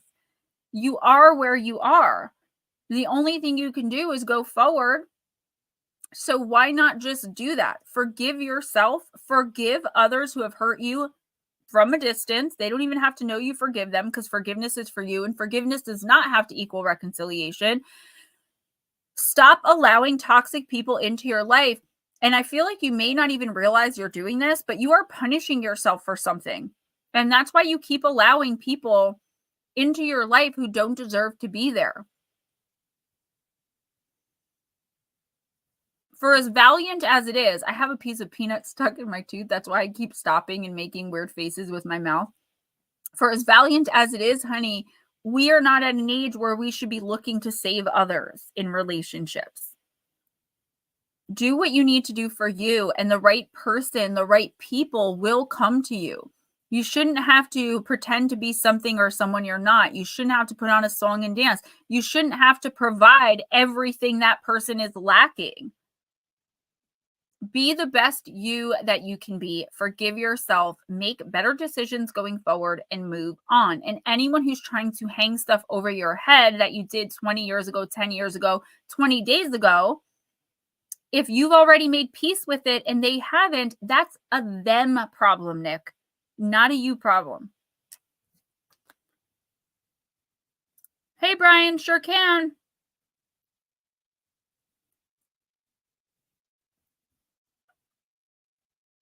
Donna, I'm going to use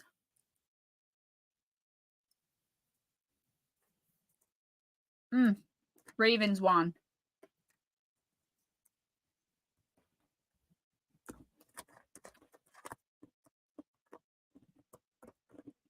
Ah.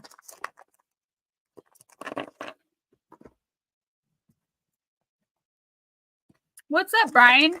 Welcome. Thanks for coming in. Thanks for coming back. I think I remember your name from last week.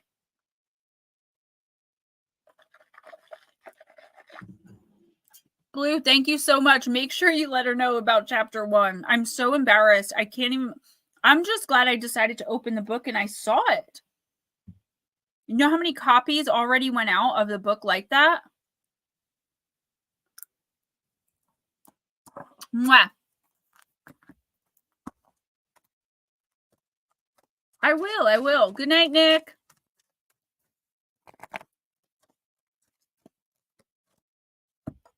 All right, Miss Donna, let's see.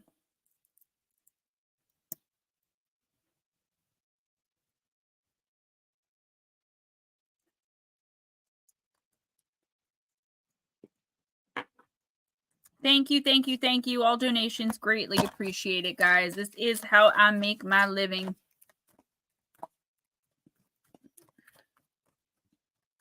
All right. Miss Donna.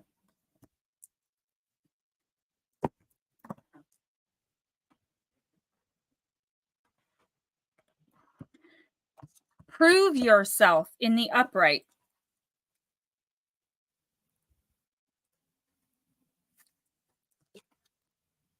Jenny Heartsease has a soft spot for cats, and in the derelict ruins of a brickworks, a colony of feral cats have made their home. Jenny tends to their well-being when able, but she must earn their trust before they'll come to her. Trust only comes with patience, so let those you want to draw closer do so in their own time. Jenny makes sure to avoid sudden moves or loud noise and instead goes about her work calmly and softly. When we prove ourselves as stable and constant, trust will grow. I do feel like there could be a situation here that's important to you. That's either a friendship or there's something here that you may feel like you messed up a little bit, which we all do, right? And this doesn't have to do with me because we're besties and you didn't do anything to upset me. But there is someone here that could feel that you feel you've slighted. You feel that you've disappointed them, let them down in some way. I feel like you feel that someone is acting strangely or different towards you, but you don't want to say anything because you have something here, like some guilt or shame. I don't know exactly what it is, something lower vibrational that like you feel you did, but this person's not even like, it's not even on their radar. Like they're perfectly fine. They're just dealing with some other stuff. In the next week or two, just try to talk to whoever this is about whatever it is. If you feel like something came between you and someone, or you may have done something or said something out of character that you really didn't mean. If you have no idea what I'm talking about, I hope you do, because if you have no idea what I'm talking about, what's happening here is someone you cannot trust is going to prove themselves even more untrustworthy to you. And for some reason, I do not see you standing up to them or fighting back. I see you just taking it on you and being like, I'm just going to be the bigger person. This person has problems. But Donna, do you know that like really affects your spirit negatively when you take things on that aren't yours to take on? You're taking on this person's energy, their negativity, their toxicity, their chaos. You're trying to help. You're like, okay, you know what? They're just an a-hole. I'm not going to make them apologize. I'll just get over it. That's what the bigger, better person would do. That's being a friend. No, being a friend is saying, hey, I said something that hurt you and I'm sorry. Or, hey, I invited you over my house and spent the entire time sleeping on the couch and didn't pay any attention to you. Or, hey, I've hustled you out of money so many times and you really thought that I was paying bills with it, but really I was just pocketing it. I was just using, you know what I mean? There's someone here that has not been good to you. We both know who it is. Okay. This is you really not allowing that. Okay. Whether you do that by just removing yourself from the relationship, the friendship situation, whatever it is with them, or finally confronting them about the behavior, even if you've done it a million times. This person's toxic. They're not good for you. But I feel like what I see happening in the next week or two is like you taking it on yourself. They are somehow making you feel like you are to blame for things that they've done to you that were wrong. You're not. You're only responsible for Donna's actions and reactions and Donna's behavior and the things Donna says. That's it. So don't let this person put any of their BS on you. If the relationship, the friendship, whatever it is meant to work out, it will. And not exactly. Once someone breaks my trust, yes, I'll forgive and we can try to move forward, but you will never get the same me that you got before you did that. There's always going to be something different about me with you. I see you, sir. Who's next? Sorry, New England. Netter. Let's do Divine Circus. Guys, please pay attention to these shorts. I would appreciate it. Yeah, Donna, I can see you. The thing is, I'm channeling, I'm reading, I'm choosing decks. I can't always see like everything that comes in through the chat to be able to respond to it. So if you're talking to me and I'm not getting it, just text me because I can't pay attention to every single thing that's spoken, even when I really try, because I've got a lot going on behind the scenes here that I can't do, 800,000 things.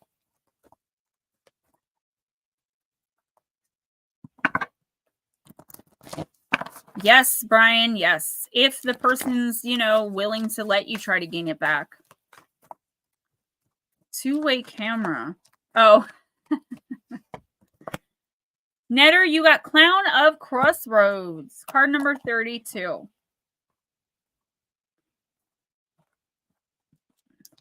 The Clown of Crossroads card comes to you when you are at a choice point, a time for you to make a decision and realize that your life does not have to continue on as it's been anymore.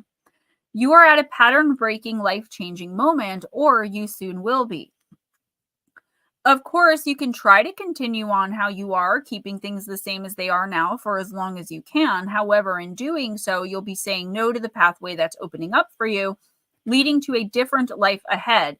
In nature, all things have to grow. What is suitable for one phase of development might be unduly constraining or inadequately stimulating for the next phase of growth. When the Clown of Crossroads comes to you, she tells you that it's time for a new phase of life to begin. You cannot continue on without making a clear choice, a commitment to what matters to you, a decision to see something through or to let it go for once and for all. Be patient as you feel for the truth of your choice, whilst remaining courageous enough not to procrastinate and become stuck in indecision. The crossroads often means leaving something behind as a rite of passage. You cannot take your whole life with you into this new territory. Certain people may be able to change and grow along with you, but other relationships, situations, or circumstances will have to be sacrificed on the altar of new life. This can be difficult, and you must honor your loss whilst at the same time remembering that it is for sacred purpose, which will ultimately bring you greater joy.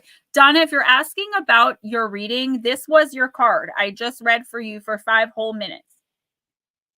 You might be on a delay. This is your card. It was right before the one I'm reading now, honey.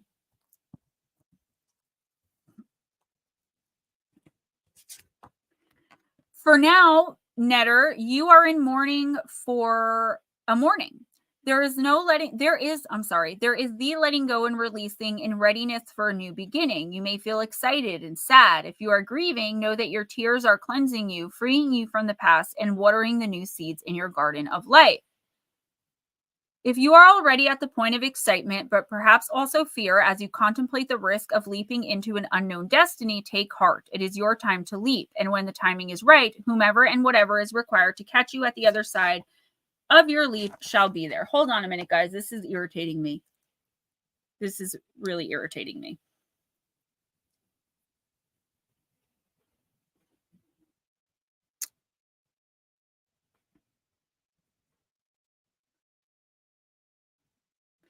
I just read for you for literally 5 minutes. Everybody's answering you in chat. I'm verbally and vocally answering you and disrupting someone else's reading to now text you and do so.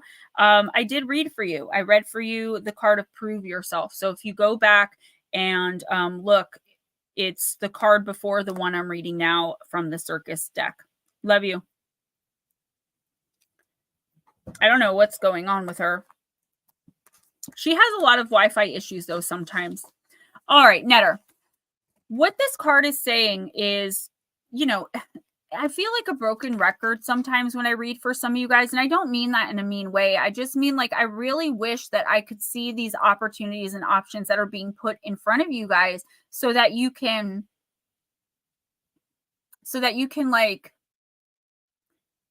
see them too, I guess. What this card is saying is that by you wanting so badly for something to change, nothing's changing because you're so focused on how you expect it to happen, the steps you expect, like how you expect this change to come in, or you're so convinced that nothing's ever going to change. It's one or the other. You're stopping yourself from recognizing the opportunities that are coming in. So it's not that opportunities for the things that you want and that you dream of and that you really wish to be doing with your life, your time, your energy, and your heart aren't coming in, New England. It's that you're not recognizing them because you're stuck in a rut of like repetition. You know, same thing, day in, day out, wake up, go to work, go to bed, wake up, go to work, go to bed. And you're not looking in other places. You're not looking in any other direction besides forward. And while it's good to look forward instead of backwards, sometimes we have to look to the left center, to the right center. Sometimes we have to look up or down. There are opportunities coming in the next week or two that can be completely and totally life altering in one or many areas. But if you're so convinced that nothing's ever going to change, you are not going to see these opportunities for what they are. And in fact, you may not even put yourself in a position where they're going to come in. You can't just, for example, meet someone to be in a romantic relationship if you're sitting at home 24 hours a day, 7 days a week when you're not working, right? Because you're not putting yourself out. How will you meet someone? They're not going to fall through your ceiling. Most likely they're not. In this community, you never know. But Netter, the universe really wants to see you start changing your mindset, like how you're thinking things, like your ideas around expectation. You know, I'm just using this as an example. Like you expect to go to high school, go to college, start a career, like maybe an internship, then move up in a company and eventually become a billionaire and then marry and have kids. But you end up meeting a person, having a 1 week long relationship, getting them pregnant, putting school on hold. But at the end of the day, 10 years from now, you end up in the same place. Why anyone would be honking on my street is beyond me. There's not even streetlights here. You have to let go of this idea around expectation of how things are going to happen, how these opportunities are going to come to you. And sometimes you have to make your own. If you're out constantly, good. What are you out doing? Take yourself to dinner, sit at the bar and talk to the pretty girl across the bar. If she doesn't want to talk to you or she seems uninterested, go, I don't know, find stuff that you love to do and you can meet people who love the same things. You will find what you're looking for if you continue to be positive and you continue not to expect things to land a certain way in front of you. I am rooting for every single one of you. Every single day I'm rooting, but you, Netter, I am like particularly rooting for all the time. Like I'm just waiting for the text of like, I met somebody, or, I finally moved back to where I'm most comfortable, or, and it's going to happen. It's going to happen. Blue Crossroads. You never know around here. Who's next? The Brian Finch. You still hear Brian Finch? Because you're up. Please let her know. You're welcome.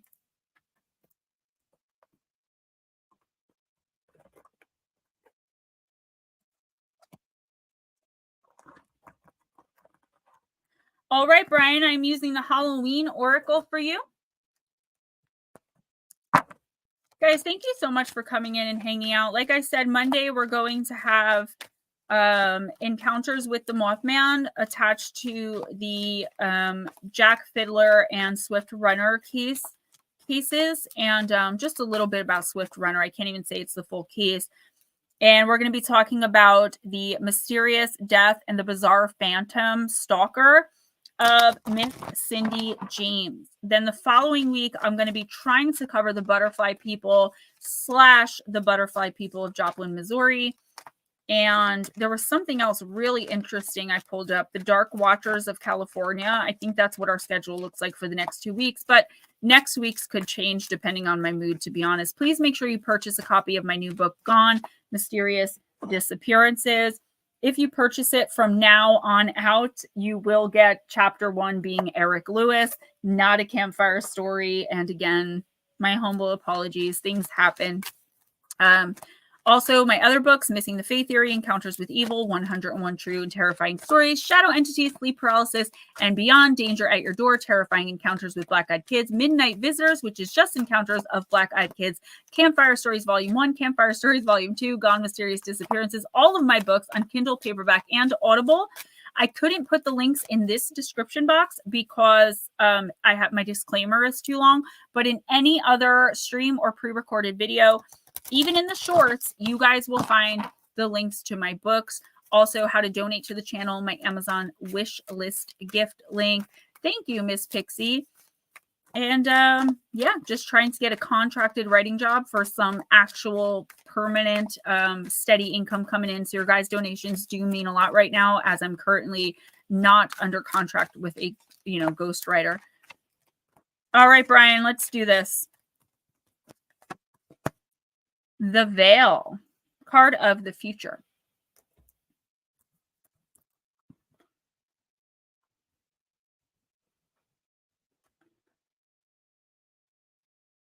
Thank you, Brian. I've got a resume on Indeed, but I've got to be honest, for all the advice I channel through for you guys every week, if it's something new and different, I'm afraid of it. And I put my resume out for like one job because I'm afraid it's something new. I've never gotten a job that way.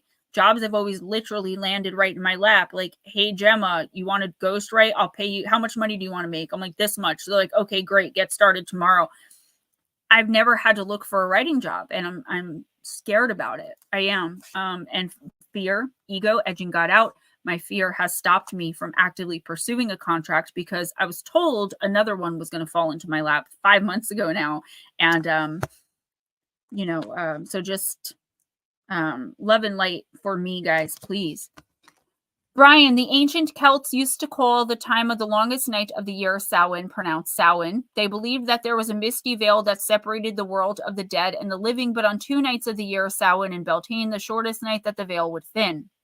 The fineness of the veil meant the ancestors were closer than ever, and even the gods would be close. This would mean that communications from the dead were more likely to occur, and that divination, where the divine speaks through something, like what I'm doing, channeling, would be more effective. So while using this oracle as the veil lifts, know that the other worlds are close. Listen in particular to what messages may come forth around your future. Look to what you want to happen, plan, set intentions, and think bigs. They can only tell you yes or no. So true. So true. Brian, I feel like, I don't know where you are spiritually. A lot of us in this community, in this chat in particular, do have abilities, whether they're active or inactive, where like me, I see dead people, I can channel and communicate. Other people, have learned how to do that, clairsentience, clairvoyant. But regardless of that, if you're open and receptive to it, in the next week or two, you're going to be receiving downloads. Either you're going to be having prophetic dreams, or you're going to just be more connected with your intuition and your instinct. Now, in making major decisions in the next week or two, I feel like there's one specific area you're going to be very surprised about, because I feel like you have something planned. The way that, like I was just talking to Netter about like expectations, that this is going to go this way. You've planned for it. You've set everything up for it. But I feel like right when everything's about to happen, and this could take up to a month, but I like to keep it in the week or two from when I'm reading, it's like something's going to feel off to you, okay? This is the universe testing you to see if you're open to this. If something doesn't feel right, there's a reason. It isn't right. And I don't think anyone's purposely or maliciously out to sabotage you, or someone's purposefully doing something, wrong to try to ruin whatever this is for you.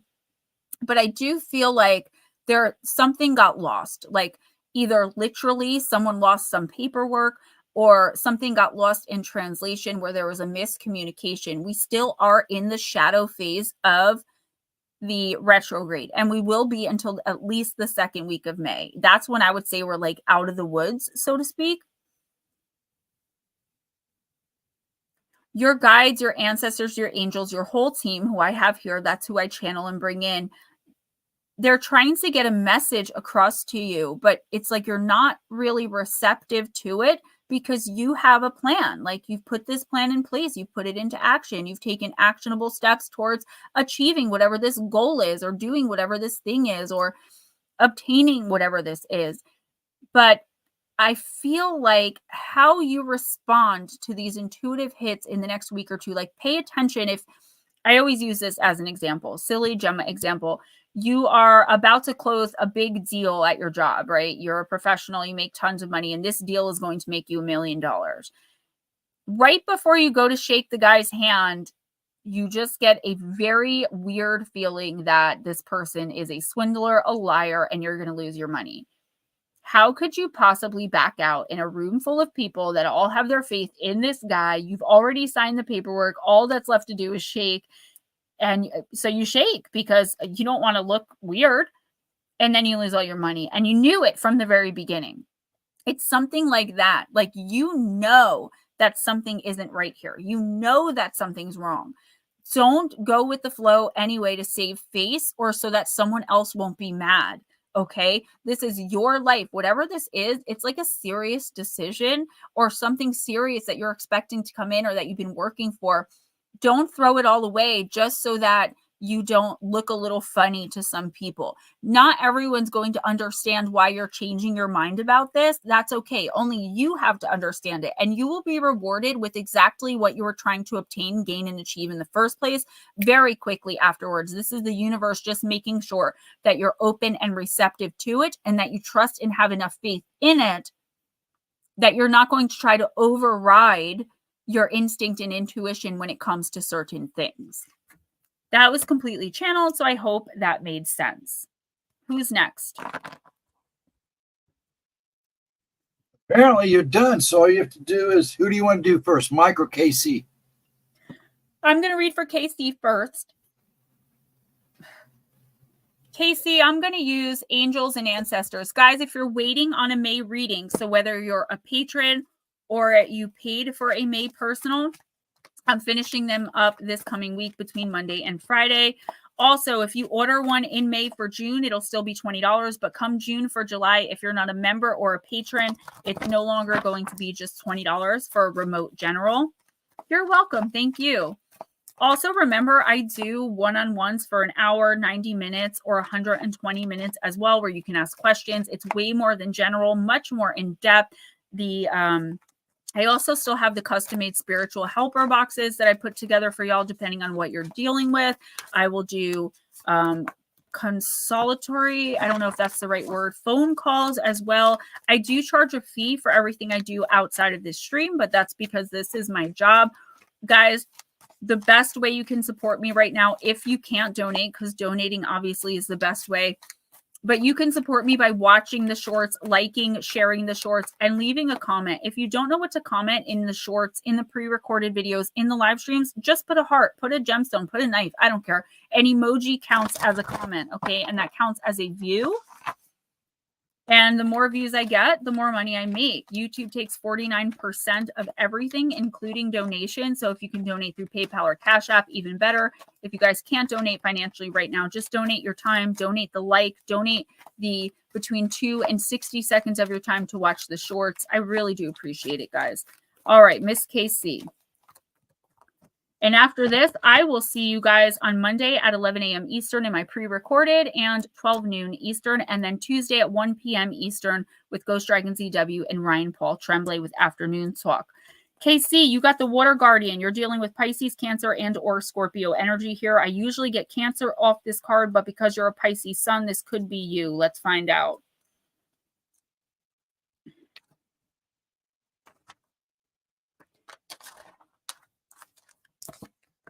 Oh, Gemma Jade on Rumble, Gemma Jade YT on TikTok as well. I don't do a lot on TikTok right now, but I am trying to post a little something at least a couple times a week as I learn how to use the clock app. KC, take time to understand how you really feel. Know that your sensitivity is not a curse, but a gift that allows you to receive and understand messages directly from your soul. Water is the element that is in your blood, your tears, and your flesh. The water guardian represents the angels of water, who can help you dive within to understand the depth of your emotions.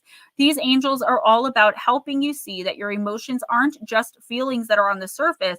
They are also the old emotions you may have locked deep within the shadows of your soul. Through helping you acknowledge your deepest emotions, the angels of water help you to hear the messages these have for you and to unlock your intuitive powers and the energies of abundance. Your angels want to know that it's okay to feel the emotions. Your angels want you to know that it's okay to feel the emotions that are surfacing in you at this time. It doesn't matter if they are joyous or sad. They're all powerful messengers that allow you to understand what you want and what you need. Taking the time to breathe and acknowledge them lets them flow through you rather than crashing down on you as an overwhelming wave. Note that there are also intuitive psychic messages arising in you at this time, and unless you acknowledge everything as it comes up, you may miss important guidance that can lead you to support and love. Casey, this is something you've been working on for a really long time, and I've been so blessed and lucky to be a part of that journey with you. This is you just not taking any poop from anyone and processing your own emotions, right? So say you have to stand up for yourself. You have no choice. Someone's lying to you, disrespecting you, trying to treat you like a doormat again. You are not having it. And then someone else that you thought was going to have your back decides to take the other person's side, even though they're clearly wrong. Don't seek validation from anyone else. This is the next step, like the next thing you have to work on. The next step in your growth and spiritual alignment is validating yourself, knowing intrinsically inside of your soul and your spirit that you are making the right decisions for you, and the people who are supposed to be behind you and with you in this life will be, and those who aren't will slowly weed themselves out. Making selfless decisions for yourself is not selfish.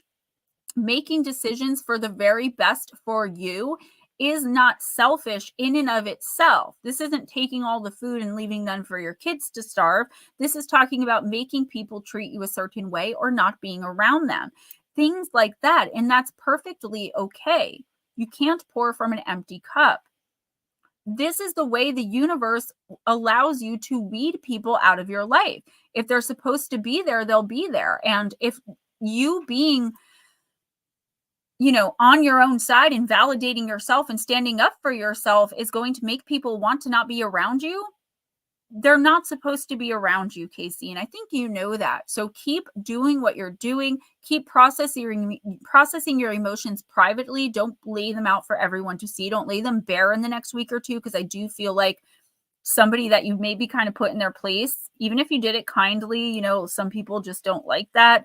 They don't like having their darkness shown to them or their true self shown to the world. They're like looking for a reason. They're looking for a weakness. Don't give them one. In the next week or two, stay to yourself, work through things by yourself and with people you absolutely trust, and then move on. And these other people are slowly going to just wade away on their own and move on to someone else to oppress and bring their drama to. Mike J., I am going to use the Archangel Animal Oracle. If the good Lord's willing and the creek don't rise. Have a good night, Brian. Have a good night, everyone. I got one more reading to do here before I say good night.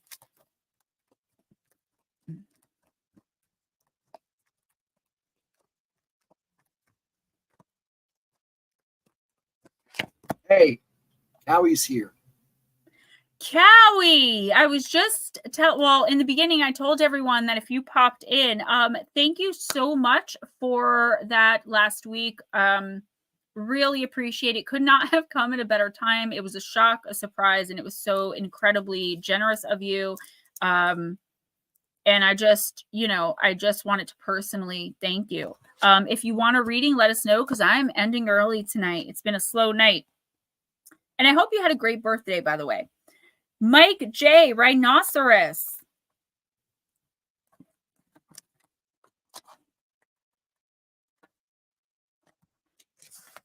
Cowie is the man. All of y'all are the man and the woman. I love you all so much. And You guys are such a major support in my life. I don't think that you guys really understand that. Not just financially, but just like I could be having a bad day and feeling like poop about myself. And then I'll look in the comments and you guys are like, you rock. You're so beautiful. You're awesome. I didn't know you were that smart. Oh my God, you're so funny. And like, these are genuine compliments that you guys don't have to give. You know, you're not gaining anything from giving them. So I know they're honest and from the heart. And it just makes my whole day.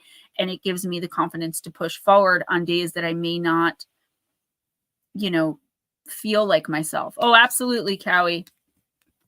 Let me just read for Mike real quick. Mike, this card reminds you that you do a great deal of service work, especially healing, without even knowing you do so. You are asked to visualize the blue aquamarine flames of Michael and Mary and imagine yourself standing within it. This will activate knowledge and wisdom that you are ready to bring forward from the golden age of Mu. Recognize that this is important and that the keys and codes from you will help Earth and those around you to ascend. Your guidance is to move steadily on your path. Know that you are healing and connecting places and people wherever you go. People may not understand you, but you are developing fortitude, strength, and determination. These qualities will ultimately help you on your ascension journey. So, not to be repetitive, but I've said this, I know, and I know you all would, and that's what means so much to me. You know, sometimes people send me $2 and be like, Gems, this is all I had. And it's like, wow, this person who has nothing just sent me $2. Do you know, like, it means a lot to me. And again, just the kindness. Mike, not to be repetitive, but this is you doing for you. This is Mike doing what Mike knows is best for Mike, not in a selfish, mean, toxic way. But this is you being like, well, I'm going to make the decision that's best for me. And mind over matter. Those who mind don't matter. Those who matter don't mind. If you don't like it, then you don't have to be around me and support me through this. And, maybe we'll meet again. Mike, in the next week or two, there are going to be people or one person I'm seeing down here. So it's like lower generation, younger. Could be 1 year younger, could be 20 years younger, looking up to you, looking to you for advice, for guidance on something. They may not be coming to you and being like, Mike, here's my situation. What do I do? But you either see something like of yourself in them, or you just see that someone is struggling. I don't even know if you're really closely connected to this person or not. The best thing you can do is live your life to the fullest and to the best of your ability while still filling your own cup up, not depending on other people to fill your cup and not constantly pouring into someone's cup who never gives any water back. Be a great shining example for the people around you. And I do feel like you could end up losing some people that are important to you. But as time goes on, you're going to understand why that needed to happen. Don't kind of freak out, flip out, get overly emotional in the next 2 weeks if you feel like someone is slipping away from you, because I feel like the reason they're slipping away is because you're not on their level. Remember, we talked about that when someone says, I'm not even on, they're not even on my level. No, sometimes they're not. Here's level, and you're vibrating up here now. It just doesn't match. That's okay, slow motion. Let me know if you want a reading, though, because it's going to be Cowie, you, and then I am donezo for the night. I'm ending early. Cowie, let's do Halloween.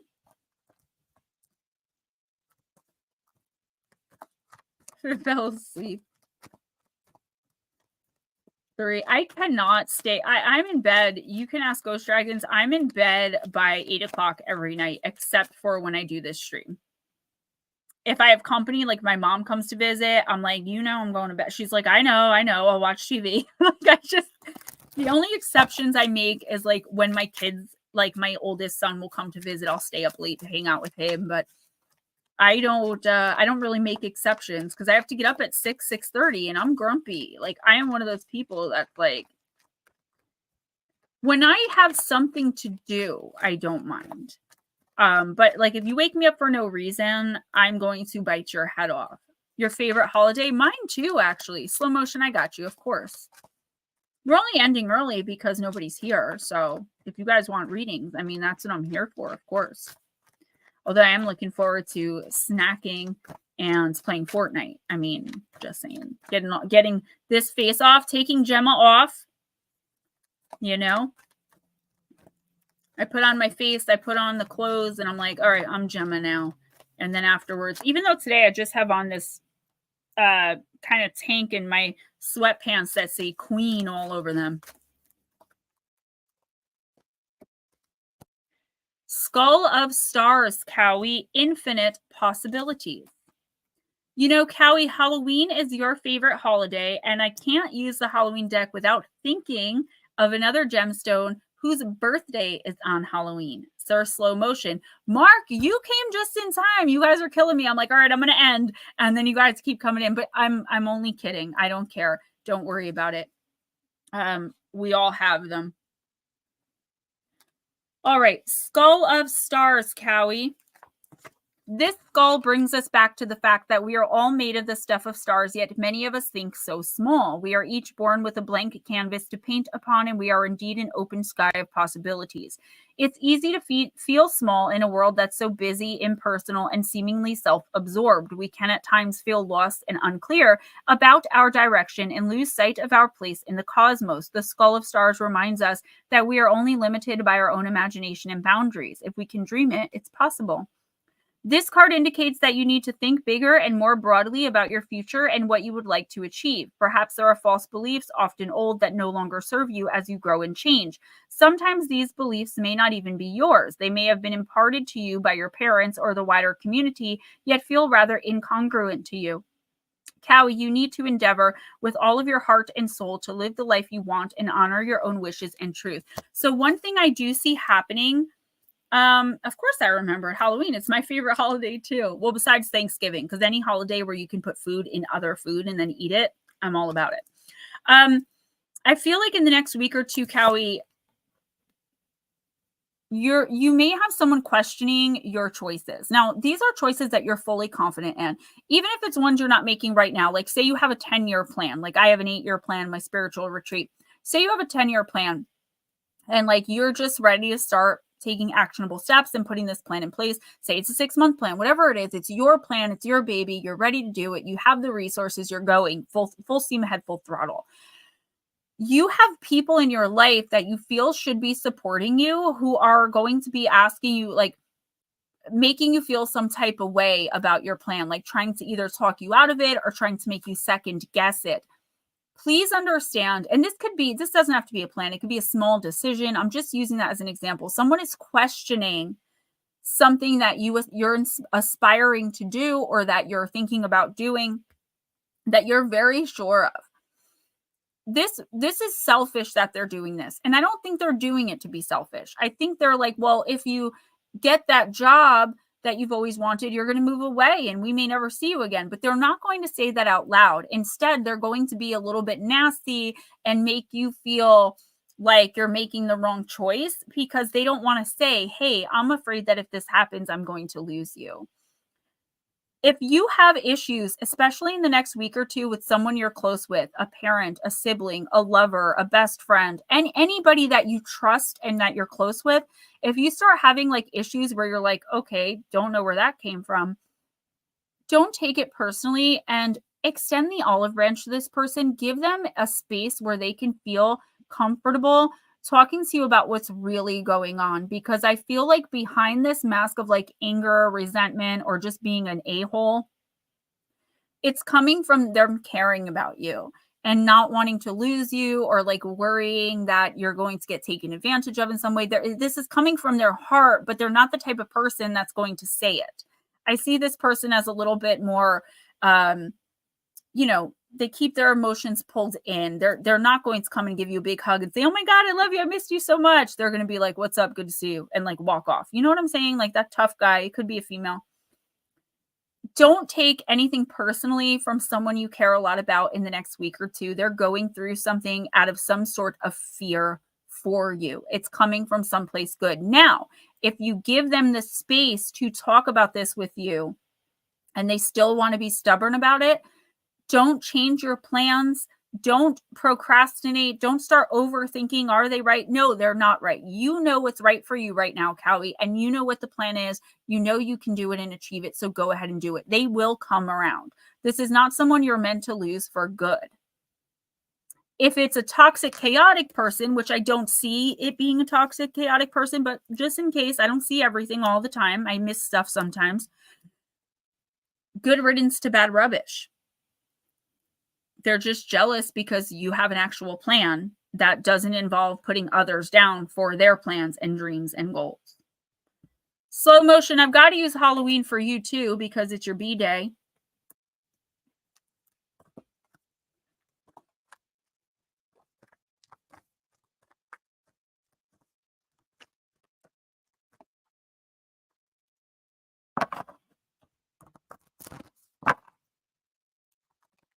Blue Crossroads, the more we start spiritually ascending and coming into our abilities and our intimate spiritual knowledge, the more we will be under attack by enemy forces. Cowie, no, you're welcome. You are not late. Late is after 10 Eastern time.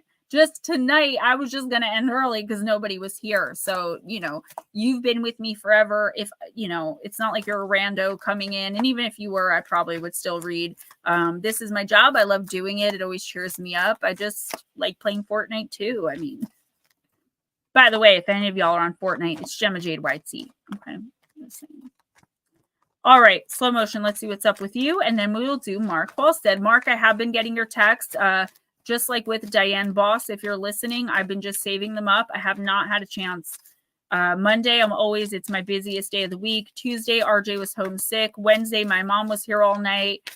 And I had yesterday and today to catch up, and only half a day today, really, because I've got this stream. So Saturday's all day with my baby boy. I don't do any work. And then Sunday, I have a full day. So Black Cat, slow motion. Fortune meets opportunity.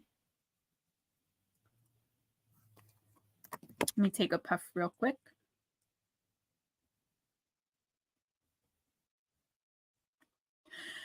It's only 9:14 or 9:15 here, so don't worry about it. In traditional folklore, cats were said to have one foot in this world and one foot in the next. They were the conduit between the underworld and this world and fortune and opportunity. In the times of the Inquisition, the Middle Ages, cats were hunted because they were said to be allies of evil entities such as devils and witches. Black cats, black being associated with the darker aspects of the supernatural, were especially singled out. Historians believe this unprecedented killing of the cats in the name of eradicating evil led to an unchecked increase in the rat population, which was responsible for the alarmingly rapid spread of the bubonic plague and the death of millions of people. This sheer ignorance, right? These days, in Germany, for example, a black cat passing one's path indicates impending misfortune. Yet, in ancient Britain, they were considered good luck and were even given to brides on their wedding day. In Japan, to this day, they are considered very good luck and bringers of fortune. Should the slinky black cat cross your path through this oracle, know that good luck and fortune will be meeting you promptly. Also know that your luck will be even, quote unquote, luckier if you are prepared to take advantage of every special opportunity that comes your way. So I just want to say, guys, I did a short yesterday that I'm really proud of. It's called Point of View. You try to kidnap a writer. So watch that one. It's my favorite so far that I've done. I was just thinking about it. Slow motion, you are going to see some opportunities coming in that it's not that the universe wants you to overthink it. Oh no, his birthday's Halloween. Yeah, his birthday is Halloween.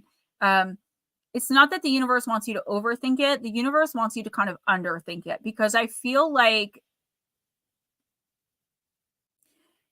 the opportunities are going to seem at first that like they're not for you. They're not what you're looking for. Think about it a little bit, and why not just take a chance? I feel like in whatever area these opportunities are coming in, it's like you kind of have nothing to lose anyway.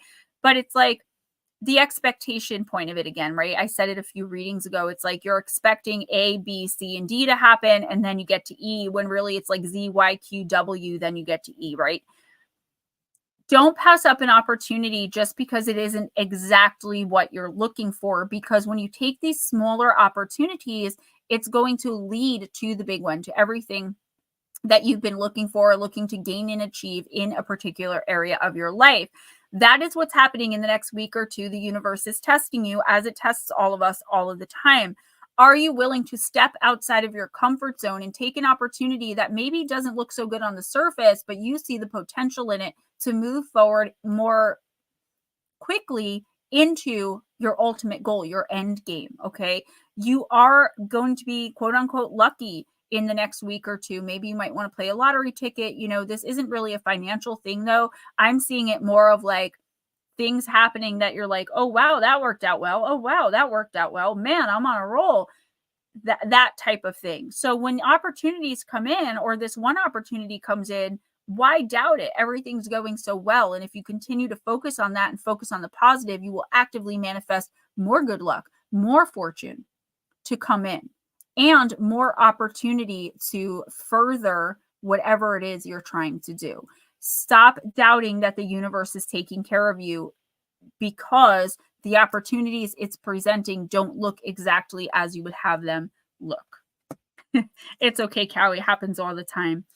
Mark, I'm going to use Raven Wand.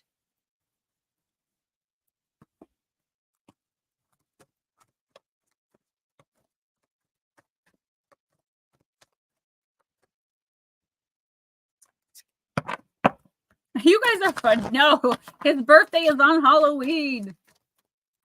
Happy early birthday. Oh, there we go. You know what? I can't take that because it didn't fall out one way or the other. It fell sideways.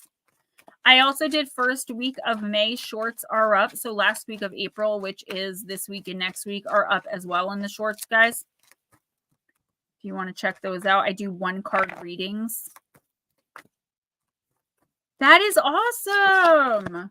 I don't need the lottery. I have family. That's amazing. Mark, Night Watch. This is one of my favorite cards. I just like the artwork. You got it in the upright.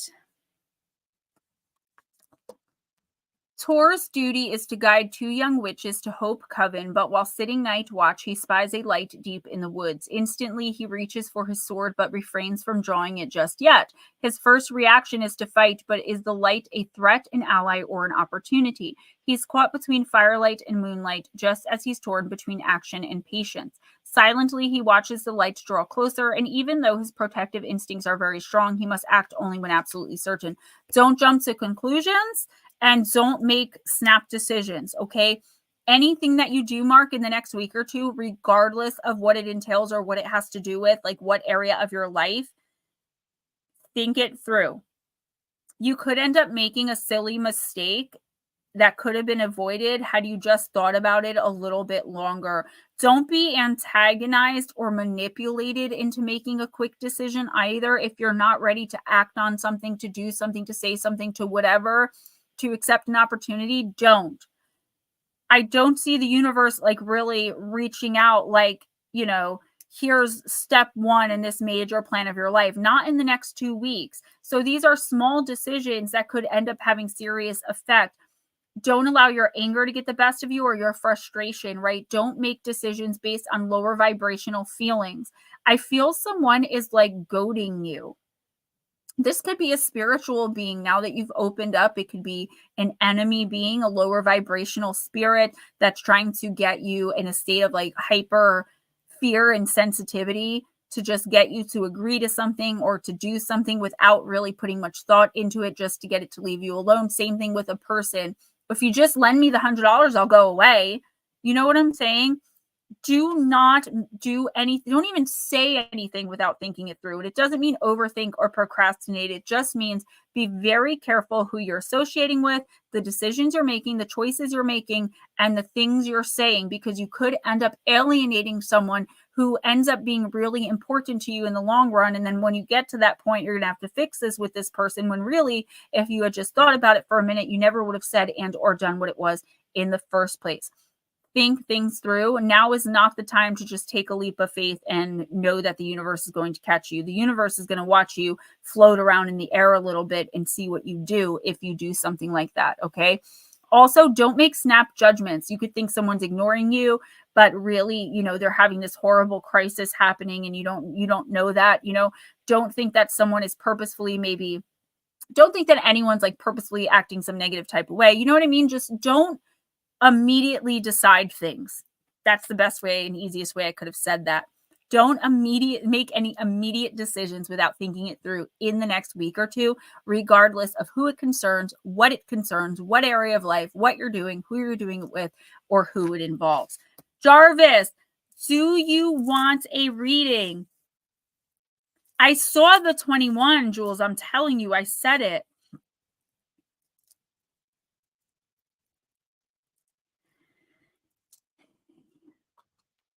I don't mind. It's not even 9:30 yet.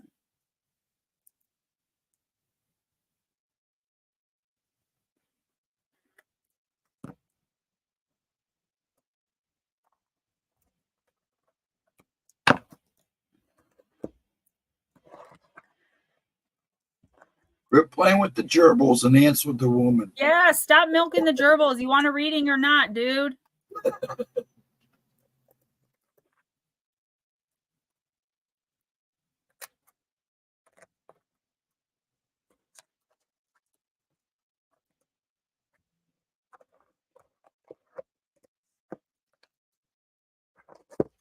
Going once.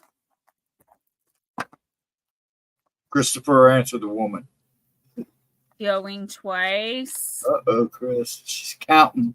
She's got that Jersey look on her. If she breaks up the shank, that's on you.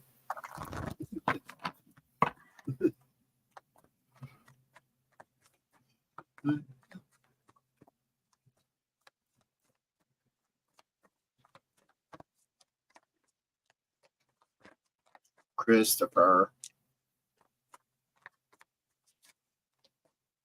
Yeah, stop feeding the gerbils. Chris, you want a reading or not? Because if not, I'm ending. So come on, boy. We love you too much. Just kind of slide away from us. And I don't want to just give one because sometimes he doesn't get them, and I don't want to. I know. Never got to 3. I usually don't at home either, to be honest.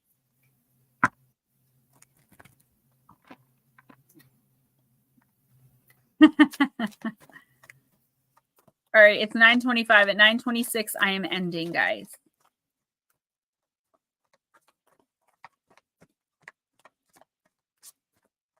Every day I'm shuffling. Chris, I think some people are on a delay because Donna had no idea I was reading for her. She had no idea any of us were talking to her before. She like, that was weird. I mean, she's been like that before, but this was probably the worst ever. She's where she lives at like the lower level of a giant apartment building. So she probably had bad service or bad reception.